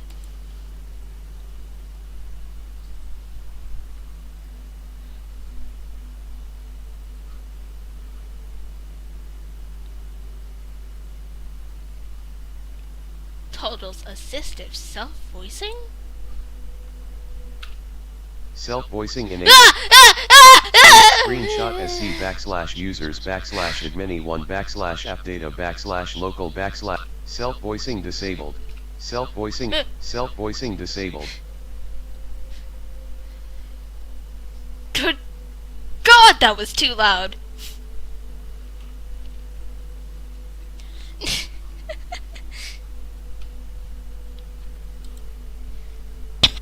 You decide not to give that suspicious scenario much thought. It's better to hope it's just your imagination. Look over to Annie, thinking she could offer you an answer, but it's as if she didn't hear anything. Just looking down at herself, awkwardly fumbling with the hem of her shirt. No, skirt. Annie, do you not hear that? Huh? What? The noise! The noise sounds again loud and clear. This time you're sure where it's coming from. Thundering noises as they return to the old delta, clear as day. Then you look over to Annie, who pretends not to have heard anything. Annie, tell me what's going on. Annie stood in silence, letting the frantic banging speak for itself. There's no way for her to let herself out of the situation now. She didn't even try to. She just waited for you to get it over with. Fine then. You approach the door, the hair is standing up on the back of your neck. Ignoring Annie's pleas behind you, you shakily grab the handle and open the trunk in one swift motion. The Delta's rust-flat trunk slid open. The wind howls, no one makes a noise. Hovering the person in the trunk of the car groaning in agony. The man blinked against the sudden intrusion of light and stared up at you. He was in a fetal position, knees clutched up against his chest. He looked rotted, blood froze down for his But, no wait, he looked rotted. Blood froze down from a laceration on his forehead, staining his hair crimson. His wrists are bound behind his fat like duct tape. Small cuts at his throat, a myriad of scratches at his arms. He's dressed casually in a shirt and sweatpants, as if it's straight for his living room. Surely he yelled at you to help him by now, or never the tape in his mouth. If all that wasn't bad enough, you recognize him. It's Annie's stepdad. Realization you sets in. You stumble back and almost trip over your own feet, but Annie touches you with the arm. Holly! Blood rushes to your head. Her eyes keep darting back and forth between Annie and the half dead man and her. No, his tar. What the fuck, what the fuck, what the fuck, what the fuck, what the fuck, what the fuck, what the fuck, what the fuck? Your thoughts keep repeating, keep ramming into one another and being able to comprehend what's in front of you until they finally escape. What the fuck? Holly, calm down! What the hell happened? I don't know. I don't remember. What do you mean? He's barely alive! My parents are probably hearing this right now. Who cares about them? And how God's name did he end up in the trunk of the car? I didn't know what else to do! She rather breaths you tried to maintain your composure, but as it was task your brain quickly deemed impossible. Oh yeah! You didn't know what to do, so you tied him up and taped his mouth shut? So is your sick idea of a surprise? Yes, fight. Yes, fight. Yes, fight, light, breeze, fun. Tying them up here. Tying them up and putting them in the boot of your car. Great thought process, Oliver. I shouldn't be too harsh on him. Anyway, about the voice acting. I need excuse it never named. You never came. If I knew there was a dad in the trunk. But no, I wouldn't have. Holy, please stop yelling at. Are you gone crazy from all that shit you watch? He tried to kill me. There's a natural voice track right there. What? Okay, I believe you now. Let's bury him alive. I love you, Annie. Mwah. What? He did? Silence. There wasn't really a question whether he believed her or not. How? What? He had a light. After we stopped talking, I haven't been feeling well. When he started to. Annie couldn't finish her sentence. He knew exactly what she meant, of course, but for a moment you just couldn't get your mind to wrap around it. Not right away. I shoved him away. I got angry at him. He started choking me, and I whacked him over the head with a bottle. He fell over. There was so much blood. I remember calling you. Then I dragged him to the car and drove off. Just like that. The thought didn't fully settle in yet. Things like that didn't happen. Not on your street, and certainly not to Annie. Kind of thing happened elsewhere, in more dangerous places and run-down neighborhoods, kept in movies, books, video games, or psychological horror character drama visual novels. But you knew she wasn't lying. Annie liked a lot, but this time she couldn't be. Why? Why didn't you just let him wake up at home? We did that, but you really think you'll ever see me again? How do you mean? Annie was staring at the trunk, lost in thought. She didn't respond to you. It was driving you mad. She didn't. What? What?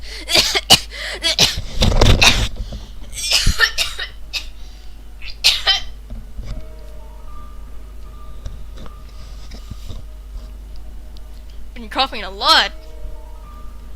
What? What he did to me. I don't want it to happen anymore. Ever. What are you saying?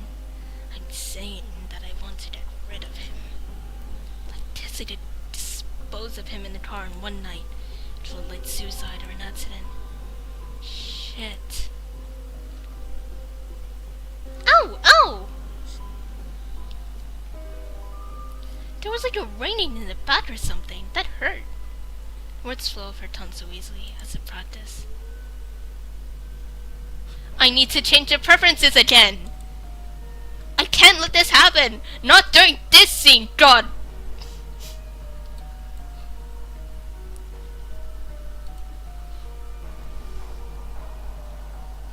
You're no murderer, Annie. We can still figure something out. We can take this to police. It was self-defense. Oh, please! The police wouldn't believe me over him! You don't even look like you believe me! The funny thing is, Oliver probably doesn't believe him. Her. Oliver does not believe Annie. I know it. Look at his stupid little face! Do you really think he fully believes in Annie? Look at her! Look at him! Look at her. Look at him. Look at her. Look at him. Look at her.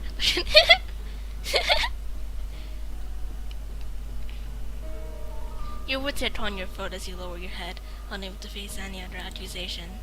Oh God, you really don't!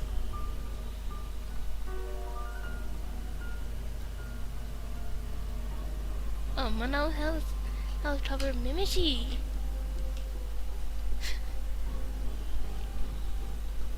Anyway. Don't you see me? See what he did? I need to change your preferences again. Good God.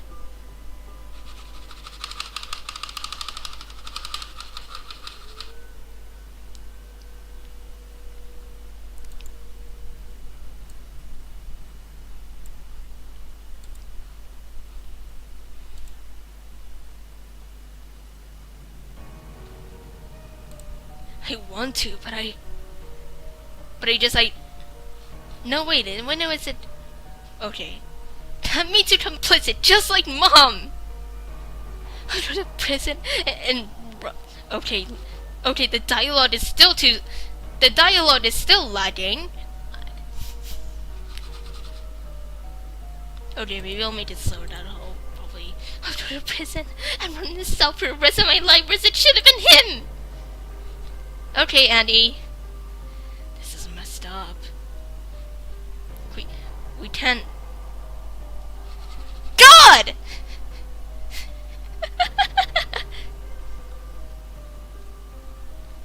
This is messed up. You can't do this. God!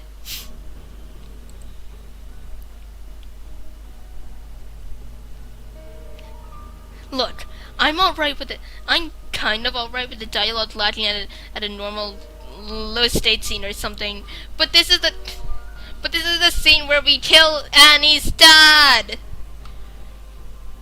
You just do your job and be a little bit faster, okay? Let's go back to... What's fucked up said if I didn't do this, he would have never stopped. Would you have wanted that for me? Well, Oliver, would you have wanted that for Annie?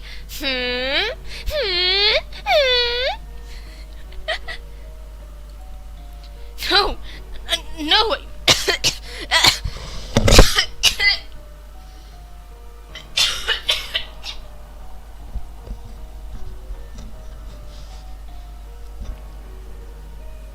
Coughing fit. No, but please.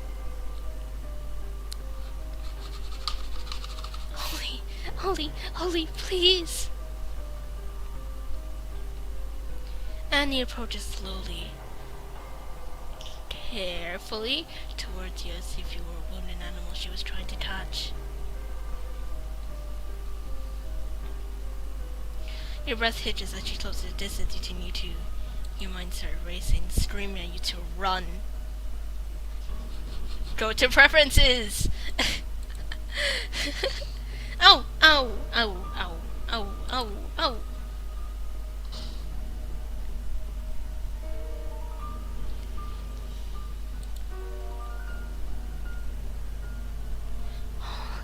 All, all I'm asking is for your help. Once. I helped you so many times before. Okay. Okay, the dialogue continue. I've helped you so many times before. I saved your ass and stolen in front of your family, and you won't even do this for me? This is not comparable! Okay. Okay, continue the dialogue! Okay. This is not comparable! I never asked you to be my partner in crime! If you had, it would have been. Okay. Please? Holly? You're the only one I can trust. Here's the one choice we get in the entire visual novel, by the way. Okay, let me save here. Okay, let me save here. I ended it here last stream, but that was on a Macintosh. Also, I hate Apple products, including the Macintosh, by the way. So, my desktop is actually Windows, by the way. I was like begging for it to be Windows because I just didn't want a Macintosh at all. I didn't want any Apple products at all, actually. So anyway, which option do we pick first, chat?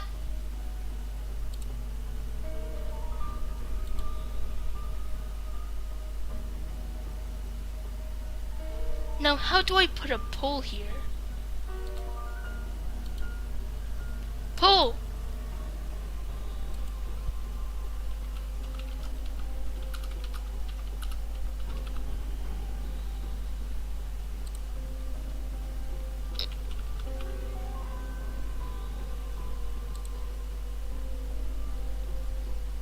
Oh.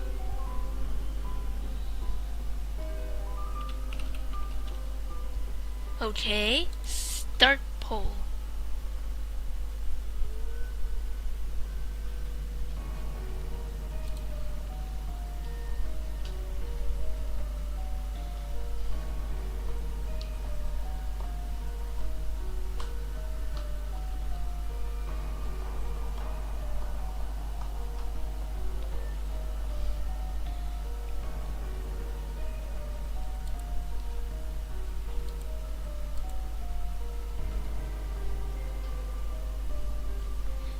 Why is refuse the only option?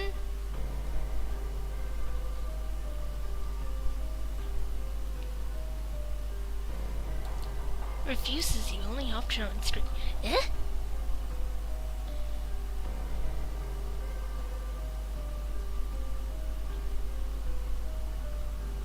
Zero? Wait, what do you mean the bitrate is 0?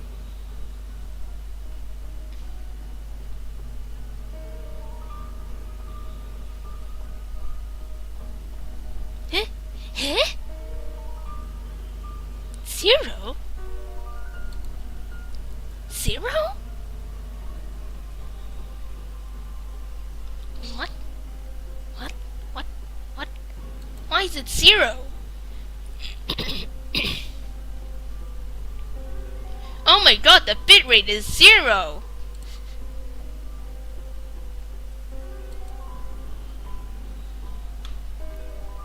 And there's nobody voting. Probably because the bitrate is 0, apparently.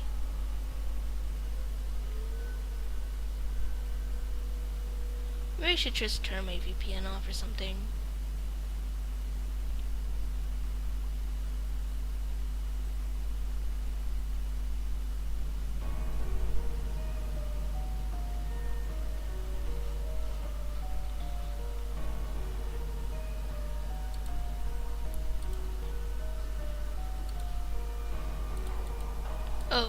Oh.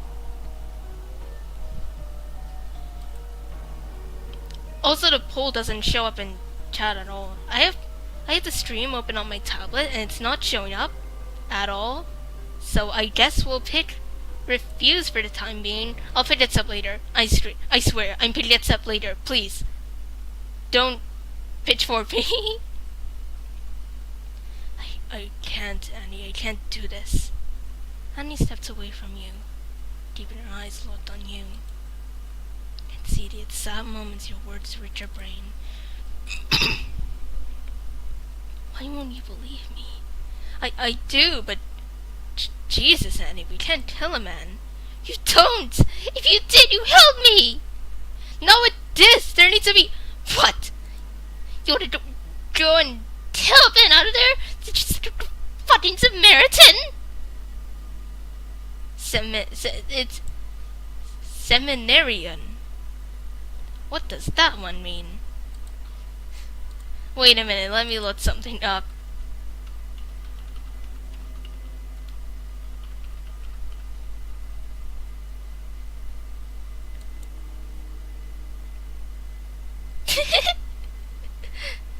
Yeah, they probably meant Samaritan, or maybe they meant seminarian, who knows. Anyway. Okay, I already read the line. Annie pauses as if she's seriously expecting an answer. Do something, God damn it! Don't just stand there! This isn't... It's not right. I'll help you any other way. Like you suddenly care about what's right or wrong. You always pussy out when it's too much for you. What about me? I'm always everyone's fucking punching bag. Andy starts balling her fists and punching her chest like into a child throwing a tantrum. It's not my fault he's home all day. It's not my fault Mom's always away. Annie, please listen to me. I didn't do anything to you. You sound like a child pleading. Bullshit! I never would have done that if you didn't abandon me! We were supposed to go into Denver, but you just ditched me! I was forced to be with him all the time! How is that? You want to retort, but Annie doesn't let you. All you ever did was ignore my calls. You flung me out of your life entirely! Well, I'm sorry for not being welcoming after the shit you pulled on me! You're the fucking saint, Annie! You can't expect me to jump on your every command. This is insane. Well, there's lots of screaming and crying and arguing in the itch.io page. You saw the itch.io page, didn't you? Right? Did I show you the itch.io page? I'm talking to doggy down here, but I guess this goes for everyone. As if you're yelling had flipped a switch in your brain, the anger in Annie gradually fades into a primal countenance of fear. Self-tightly take over as they tear through her whole body, leaving her shaking. She was heaving on the floor, her panic slowly taking over her. This wasn't good. She was impossible to reason with like this. Setting your own panic aside, you kneel down next to her, hoping to comfort her. Annie, come here, please. Think about this. This'll totally help, yeah, sure. Based on the look of Annie's face right here, yeah, you'll totally be... This is totally helping, Oliver. You're such a good comforter. I don't know. Let me just read the title out. What's there to think about? If I don't have you, I have no one left. I'll drive this darn dead fucking ocean with me and this fucking assholes are closest and blow it up together. Always and ever like you want it. I'll help. I'll help you, so please just calm down. I'm scared, Ollie. Please don't leave me alone. It's okay. Let's think of something. Breathe with me. This visual novel. Good God.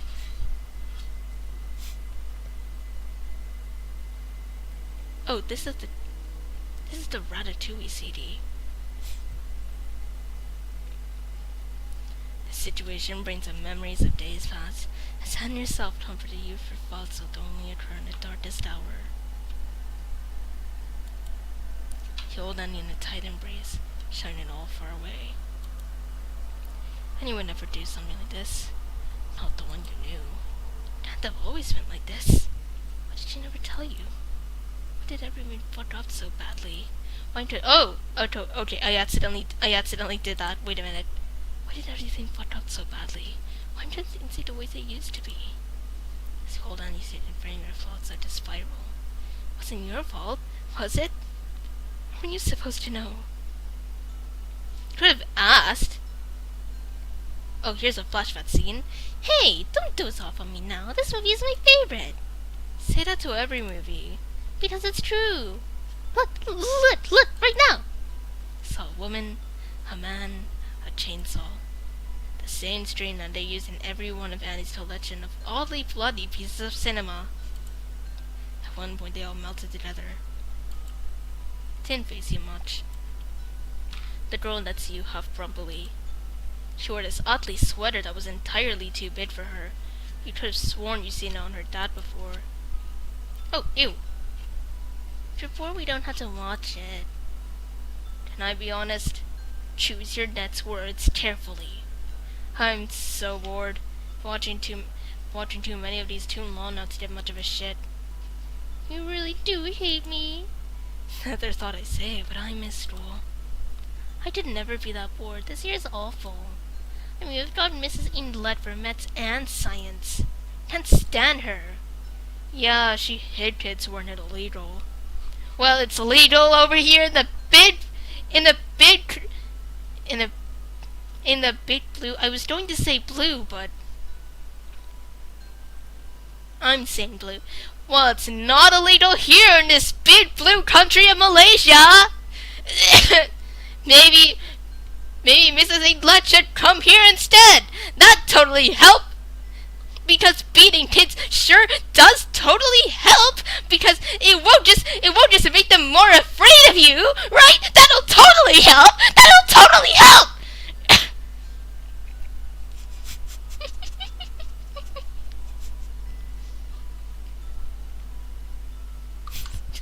The last scene did a number on me. Yeah, she hit kids who weren't illegal. I can't wait to finish school so we can finally do what we want to do.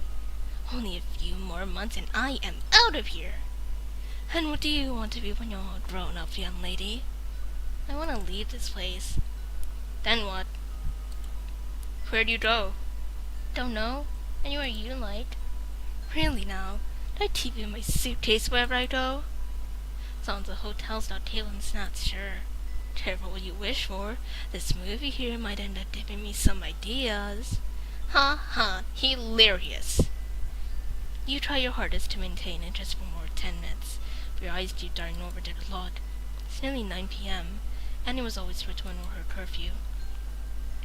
She told you about the occasional fights she and her dad had, and that more often than not, Annie would rather be at your place than at home. Typical teenage girl stuff. Didn't delve much deeper than that. Despite all that, it was your duty as her boyfriend to make sure she got home on time. You're not your neighbor. She annoys you knowing exactly what you'll say. Let's finish this and then get you home, alright? Can't I just stay here? You know you can't. I don't want to go home. If I fall asleep like this, you wouldn't have the heart to wake me. Oh yeah? I think you'll be surprised when you wake up face first on the floor. You're so mean! Really though, your dad will be upset. Why does it say boy? It just says boy over in the corner.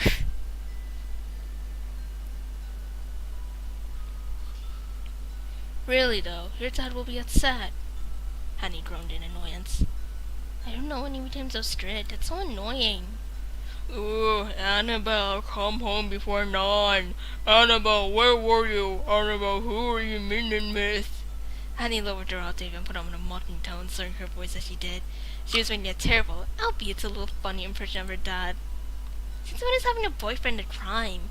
You just always let me do what I want. Well, you're also older than you used to be. Why does that matter? If you wouldn't give you any rules, you just start doing whatever you wanted.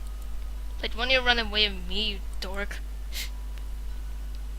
Annie huffed in response, and while you slowly started to appease her, she still didn't seem to be very happy.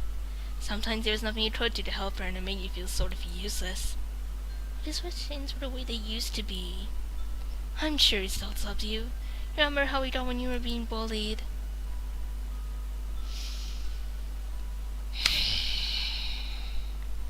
That doesn't mean anything in the context of this, Oliver.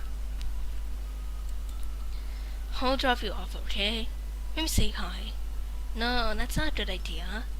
Why not? It'll be fun. He will borrow a spear again. That's not. I don't want to think we're a thing. Don't you think maybe it's time to tell him? Or am I just that embarrassing to have as a boyfriend? You're okay, I guess. No, I got it. He doesn't want to start to be with someone as irresponsible as me. What a terrible influence I am. Tone it down, will you? You sound like Walter. No, I don't. Whatever, you're so weird. In response to our shuttle, Annie punches your arm and you flinch a little. Luckily, she didn't seem to notice and started to get herself ready to leave. You won't stop her before you change your mind again. Here should be fine, right? Yeah, thank you. It says girl! Annie gets you to buy hut and disappears out of sight. You wait till you could hear her teeth gentle to know she made it inside safely. Took a little longer than usual. Past ahead, she made out a faint light emanating from the porch. Someone there? To make out muffled words from Annie and who used soon to be her dad. Daring a bold peep past ahead, you see Annie glancing back at you. You didn't know why Annie still kept you a secret from her dad. You knew by now anyway. Nothing bad came of it, so what was she so afraid of? There was no need to ponder. Your luck would run out soon enough. Annie missed one day of school. Everything changed after that. When you got home, there she was, waiting for you. She was distraught, sobbing into your arms as he told you all about it. All you could think about was what this would mean for you. What had been your fault? She felt the tip of your tongue threatening to spill alongside Annie's tears. You had been repressing it for quite some time, and now it was back, hitting Annie at full force. From what she had told you, your dad was more than angry about it. While the rational part of your brain seriously doubted someone like him would suddenly turn on his daughter as well as her friends, Annie's reaction led you to believe differently. You got into trouble with Annie's dad, you've been hell on earth. Hell, you could probably summon to use some blood over school. He's done so with others before. He put lies in his head about how she didn't want any of this, and then you felt court for some kind of harassment. Maybe he'd had an underage drinking chart on it too, just for the hell of it. And if even though nothing happened to you, Annie now had more reason to be away from home than ever. Every day, even when you were not with her, you were home alone and ate away at you, ripping chunks out of your flesh.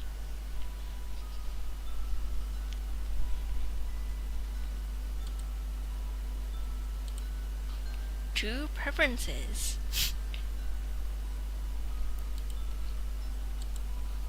The worst of it all is that he didn't tell her it was you. Annie was completely oblivious you ran your mouth. It only meant he was holding onto his knowledge to use it later. Later, whenever that be. Next time she's out after 9. Okay? Next time she's out after 9. Next time she's slammed onto you at the mall. Next time you sit with her at lunch. To find out. Somehow.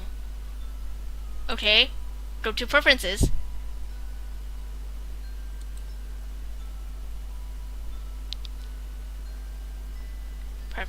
Preferences, okay. He'd be wherever Annie would be. In her words, her clothes, in the way she carried herself. She felt like he was watching, judging her every move, seeking approval from someone not even present. And so you decided for the both of you that it'd probably be for the better if you had some space from each other till the situation died down. Only that you never told Annie about this plan of yours. The last time Annie would be at your house, she was crying again. Just like your mother was. Your father was screaming, and your sister looked at you as a stranger had walked through the door. You didn't say anything. You just wanted to disappear. Try as you might to shut out the world didn't want to be ignored. You're still staying in the woods next to Annie, with your stepfather waiting out his last months in the trunk of his own car. Most importantly, you needed to calm down. The girl you were friends with wasn't gone. She was still in there, somewhere. You could get through this. There was always time to meet amends later. Hand rests on Annie's fat desk for comfort. Jackie keeps shaking you off and deliberately facing the other way, staring out into the thicket. Fine, be like that.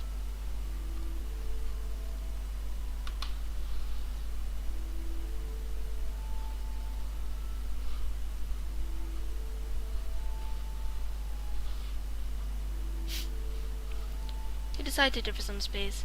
She'd tell you when she was ready. Maybe you just think there's something smart to do, but your body is running on pure adrenaline right now. You already skipped dinner yesterday, and only downed a can of beer on an empty stomach earlier. Those weren't sadly the perfect conditions that you would call mind. A few minutes later, Annie was still sulking and you were sick of saying idly bye, so you decided to get up and pit the bedsheet you started earlier before she would regret it. Ugh, this is heavy. What's in here? You popped up in the bun to peek inside and saw a small knife. Sniffling, Annie quickly snatched her bat from you.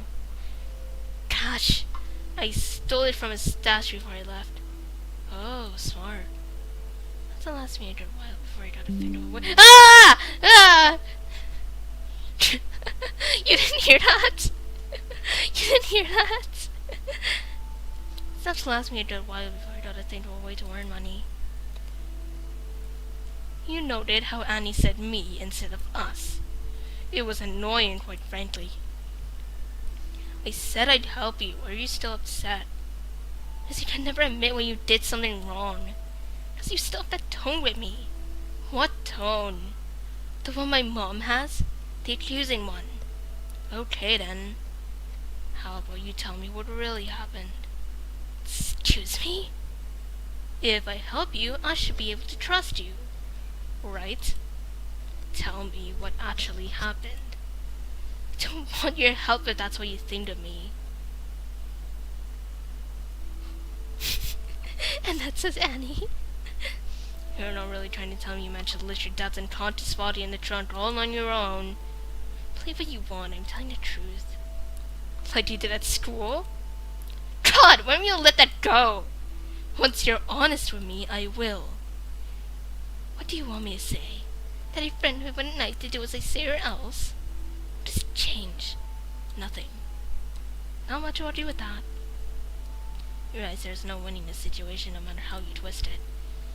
If there's any chance of this ending well, you'll only achieve it by playing nice. You're right. I'm sorry. I believe you.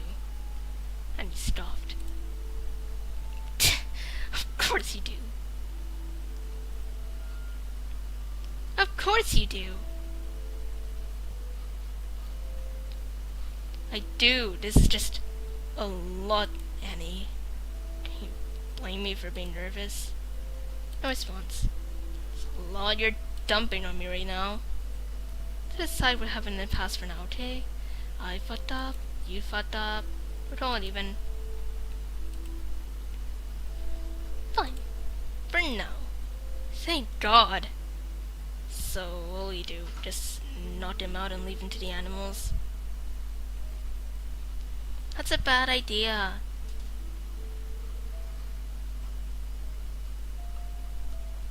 That's a bad idea. I thought we tried the car with him over some cliff. Near the ocean. Maybe just on an accident, a drunk haze or something. For that, we need to pull him up to the driver's seat, though. If we leave him there, we might as well hand ourselves in. Yeah. Even if, still has a head injury. What about it? Could've hit his head on some rocks. Just suspicious with no evidence there left to guess someone in the woods attacked him or something. Not someone being us. No one knows that. What about your mom? Mom will probably suspect me. She always does. She's not home this weekend. No one knows, no cares where I am right now. She can't prove anything. Once she told you about it, what will you say? I'll make something up. And if she comes home to start looking for him, though, how long will it take for them to find him? Annie shrugs nonchalantly. We are pretty far out. I always investigate the waters. I'm pretty sure someone walking by the shovel knows the car flew into the water as well. The car will sink eventually, you know that, right? It doesn't just float. It's too heavy. Okay, yeah, but what if... God, he just... He's...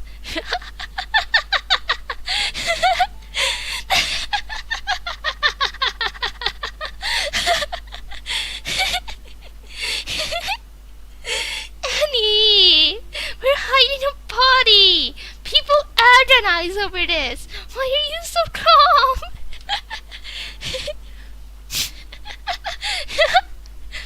God, Can you stop making it so difficult? I'm difficult. Shouldn't you know how to do this? Eh. You know what I mean. You've been doing your research. And he knows.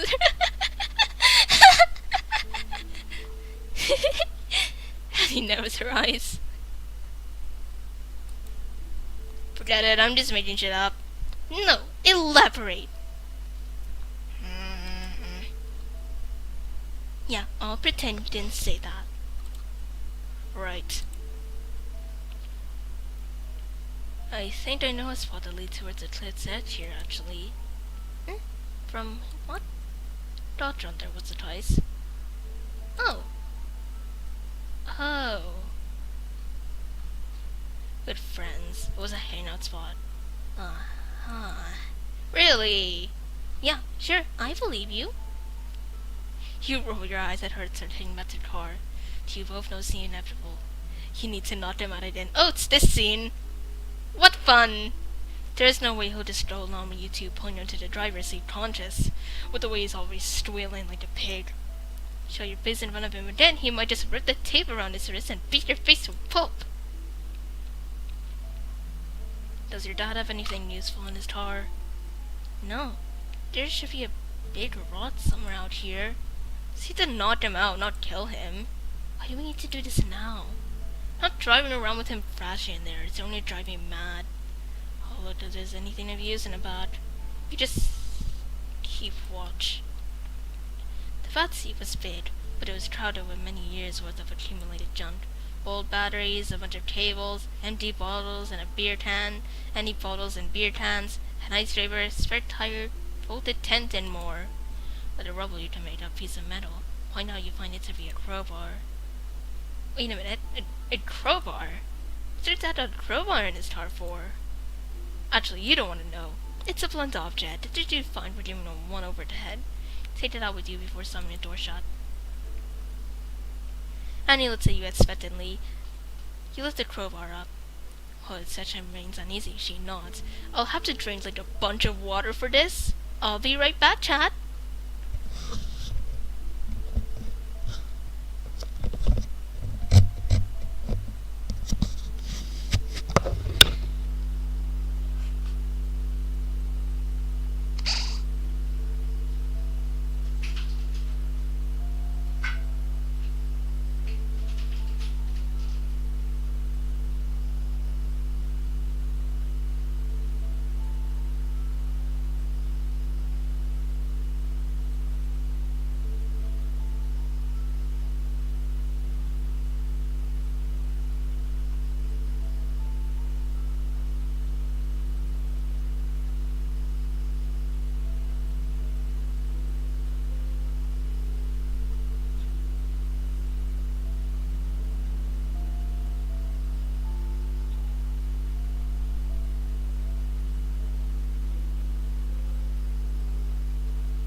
that out of the way, your objective was clear.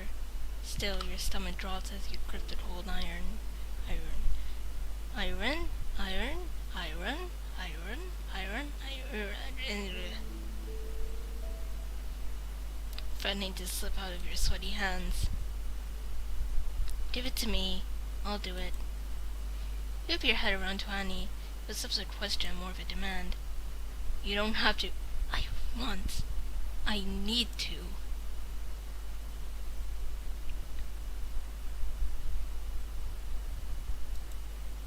Shouldn't get your hands dirty. She pushes you inside and lets you know for an answer. Like you wanted to step in, truthfully, it was a relief. At least she's finally contributing to the mess she dumped on you. What the fuck? Oliver! But her demeanor does nothing to ease your worries. She wasn't usually so demanding. The opposite. Your gut feeling is telling you to intervene. You to convince her otherwise, to do anything. And yet you do nothing but observe helplessly as she advances. She opens the trunk and simply looks at him without moving a muscle. He starts playing around in his restraints, the car rocking with its movements, all while Annie doesn't do anything. Shelty bows down and rids the tail of his mouth. For a moment the whole forest eats riot. The breathing emanating from the trunk is frantic. Come on, Annabelle, you're not gonna kill me. She looked at him, really studied him. Let's just go home before you do something you'll regret, yeah? Annie tightens her hands around the crowbar, her knuckles turning white. She starts to lift it bit by bit, ready to hit him. But she doesn't. She waits.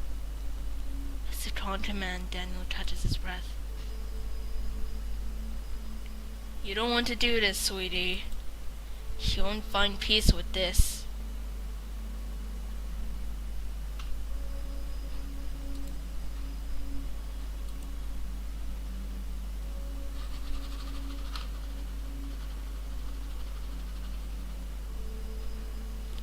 I've never known peace with you in my life. Annie touched her voice hard. Her resolve was firm. There's always a chance to right your wrongs. I've repented.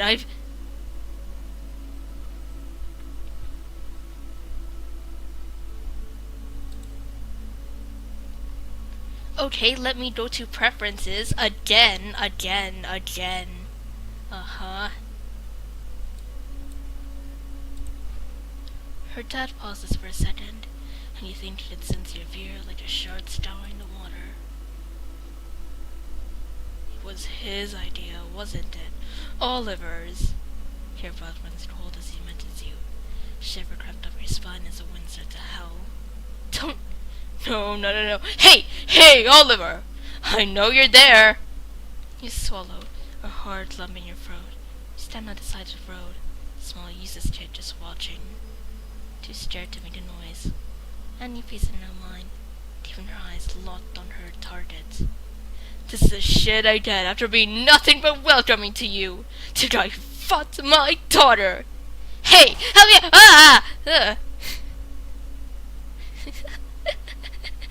You heard nothing!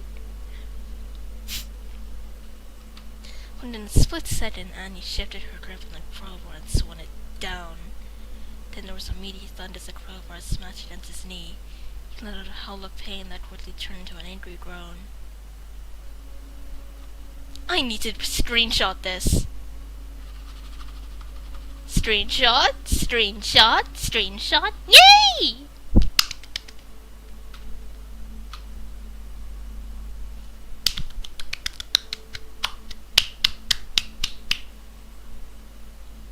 Anyway. You bitch! What in the world are you doing? Don't talk about him. He has nothing to do with this. Why are you protecting him? He used you! In a blink of an eye, Annie's composure crumbles. He didn't use me! You did! You ruined my life! You ruined me! I've always taken care of you. When your mother was busy whoring around and I bought you dinner, I helped you with school. Who helped you when you were getting bullied? Me! It was me! Not him! Annie holds her weren't a parent for me. Parent doesn't do what you did. I wasn't always right, but I've always loved you. I always wanted what was best for you. No, you don't! You don't care about me! I am the only one who cares about you! You chained crime back to me when he couldn't handle you! It all happened like they said it would. I don't want to hear it! You rot in hell where you deserve to go!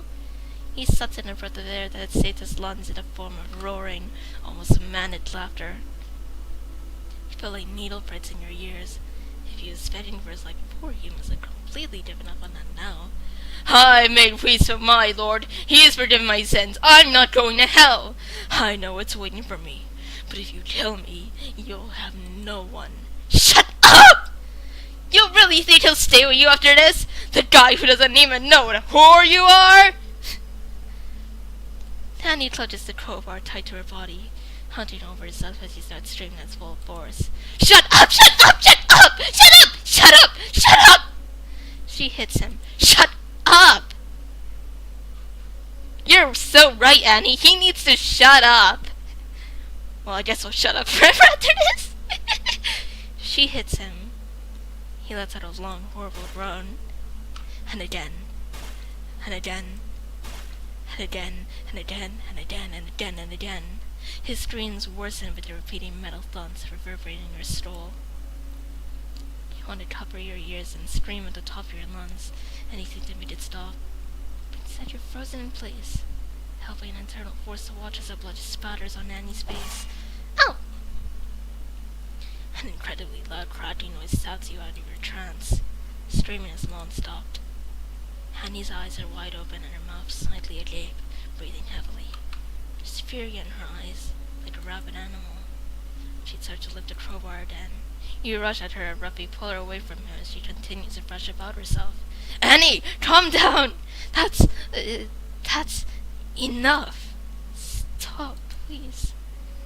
You yank her away from the scene and by some masochistic impulse of your subconscious, your eyes can't help but dart towards the object of her hatred. One good look at him and your stomach does somersaults. Your eyes are glued on the gruesome sight. He wasn't breathing. He wasn't blinking. What was left of him barely resembled a face at all. His head is smashed open, blood is spattered all over his toes and the trunk. You feel it hard enough you think you can even see lenses of bone peeking out. Well, no wonder after all that! You slam the trunk shut and finally hear lights give out as you slide down the mat of the car. With your head in your hands, you saw both your bile and the tears pricking your eyes. You couldn't cry in front of Annie. Not now. Someone you can hear the crowbar clang on the floor.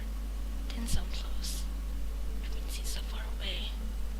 Annie peered in front of you and pries your eyes from your face, looking eyes at you.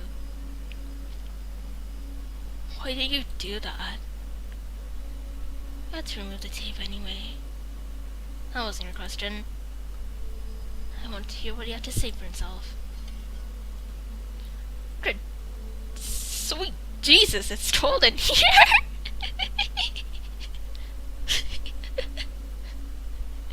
Sweet Jesus!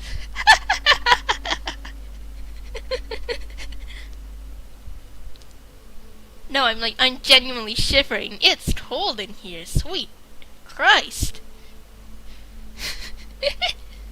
Annie stands up to lift the crowbar on the floor. The lever down reaches as he drags it behind yourself towards the car door.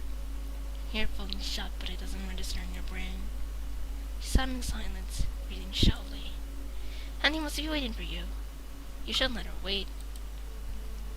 Before you know it, your hands grab the steering wheel and you start to drive, your brain running on autopilot. Annie was saying that to you.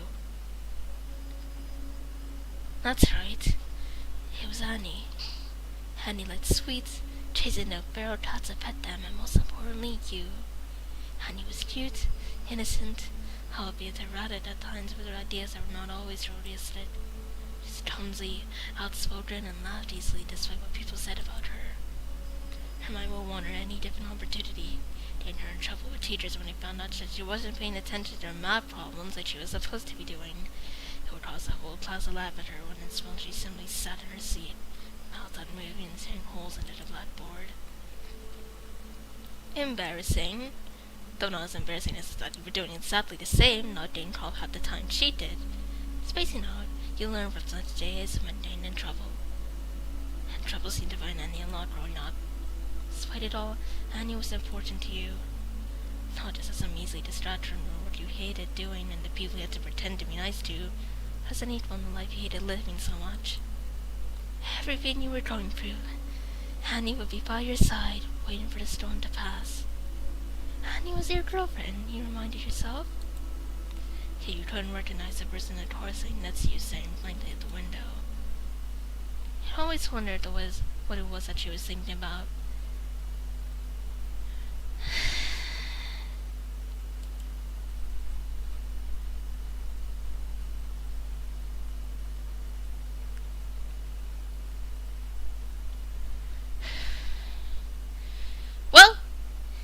Well, end it here, folks.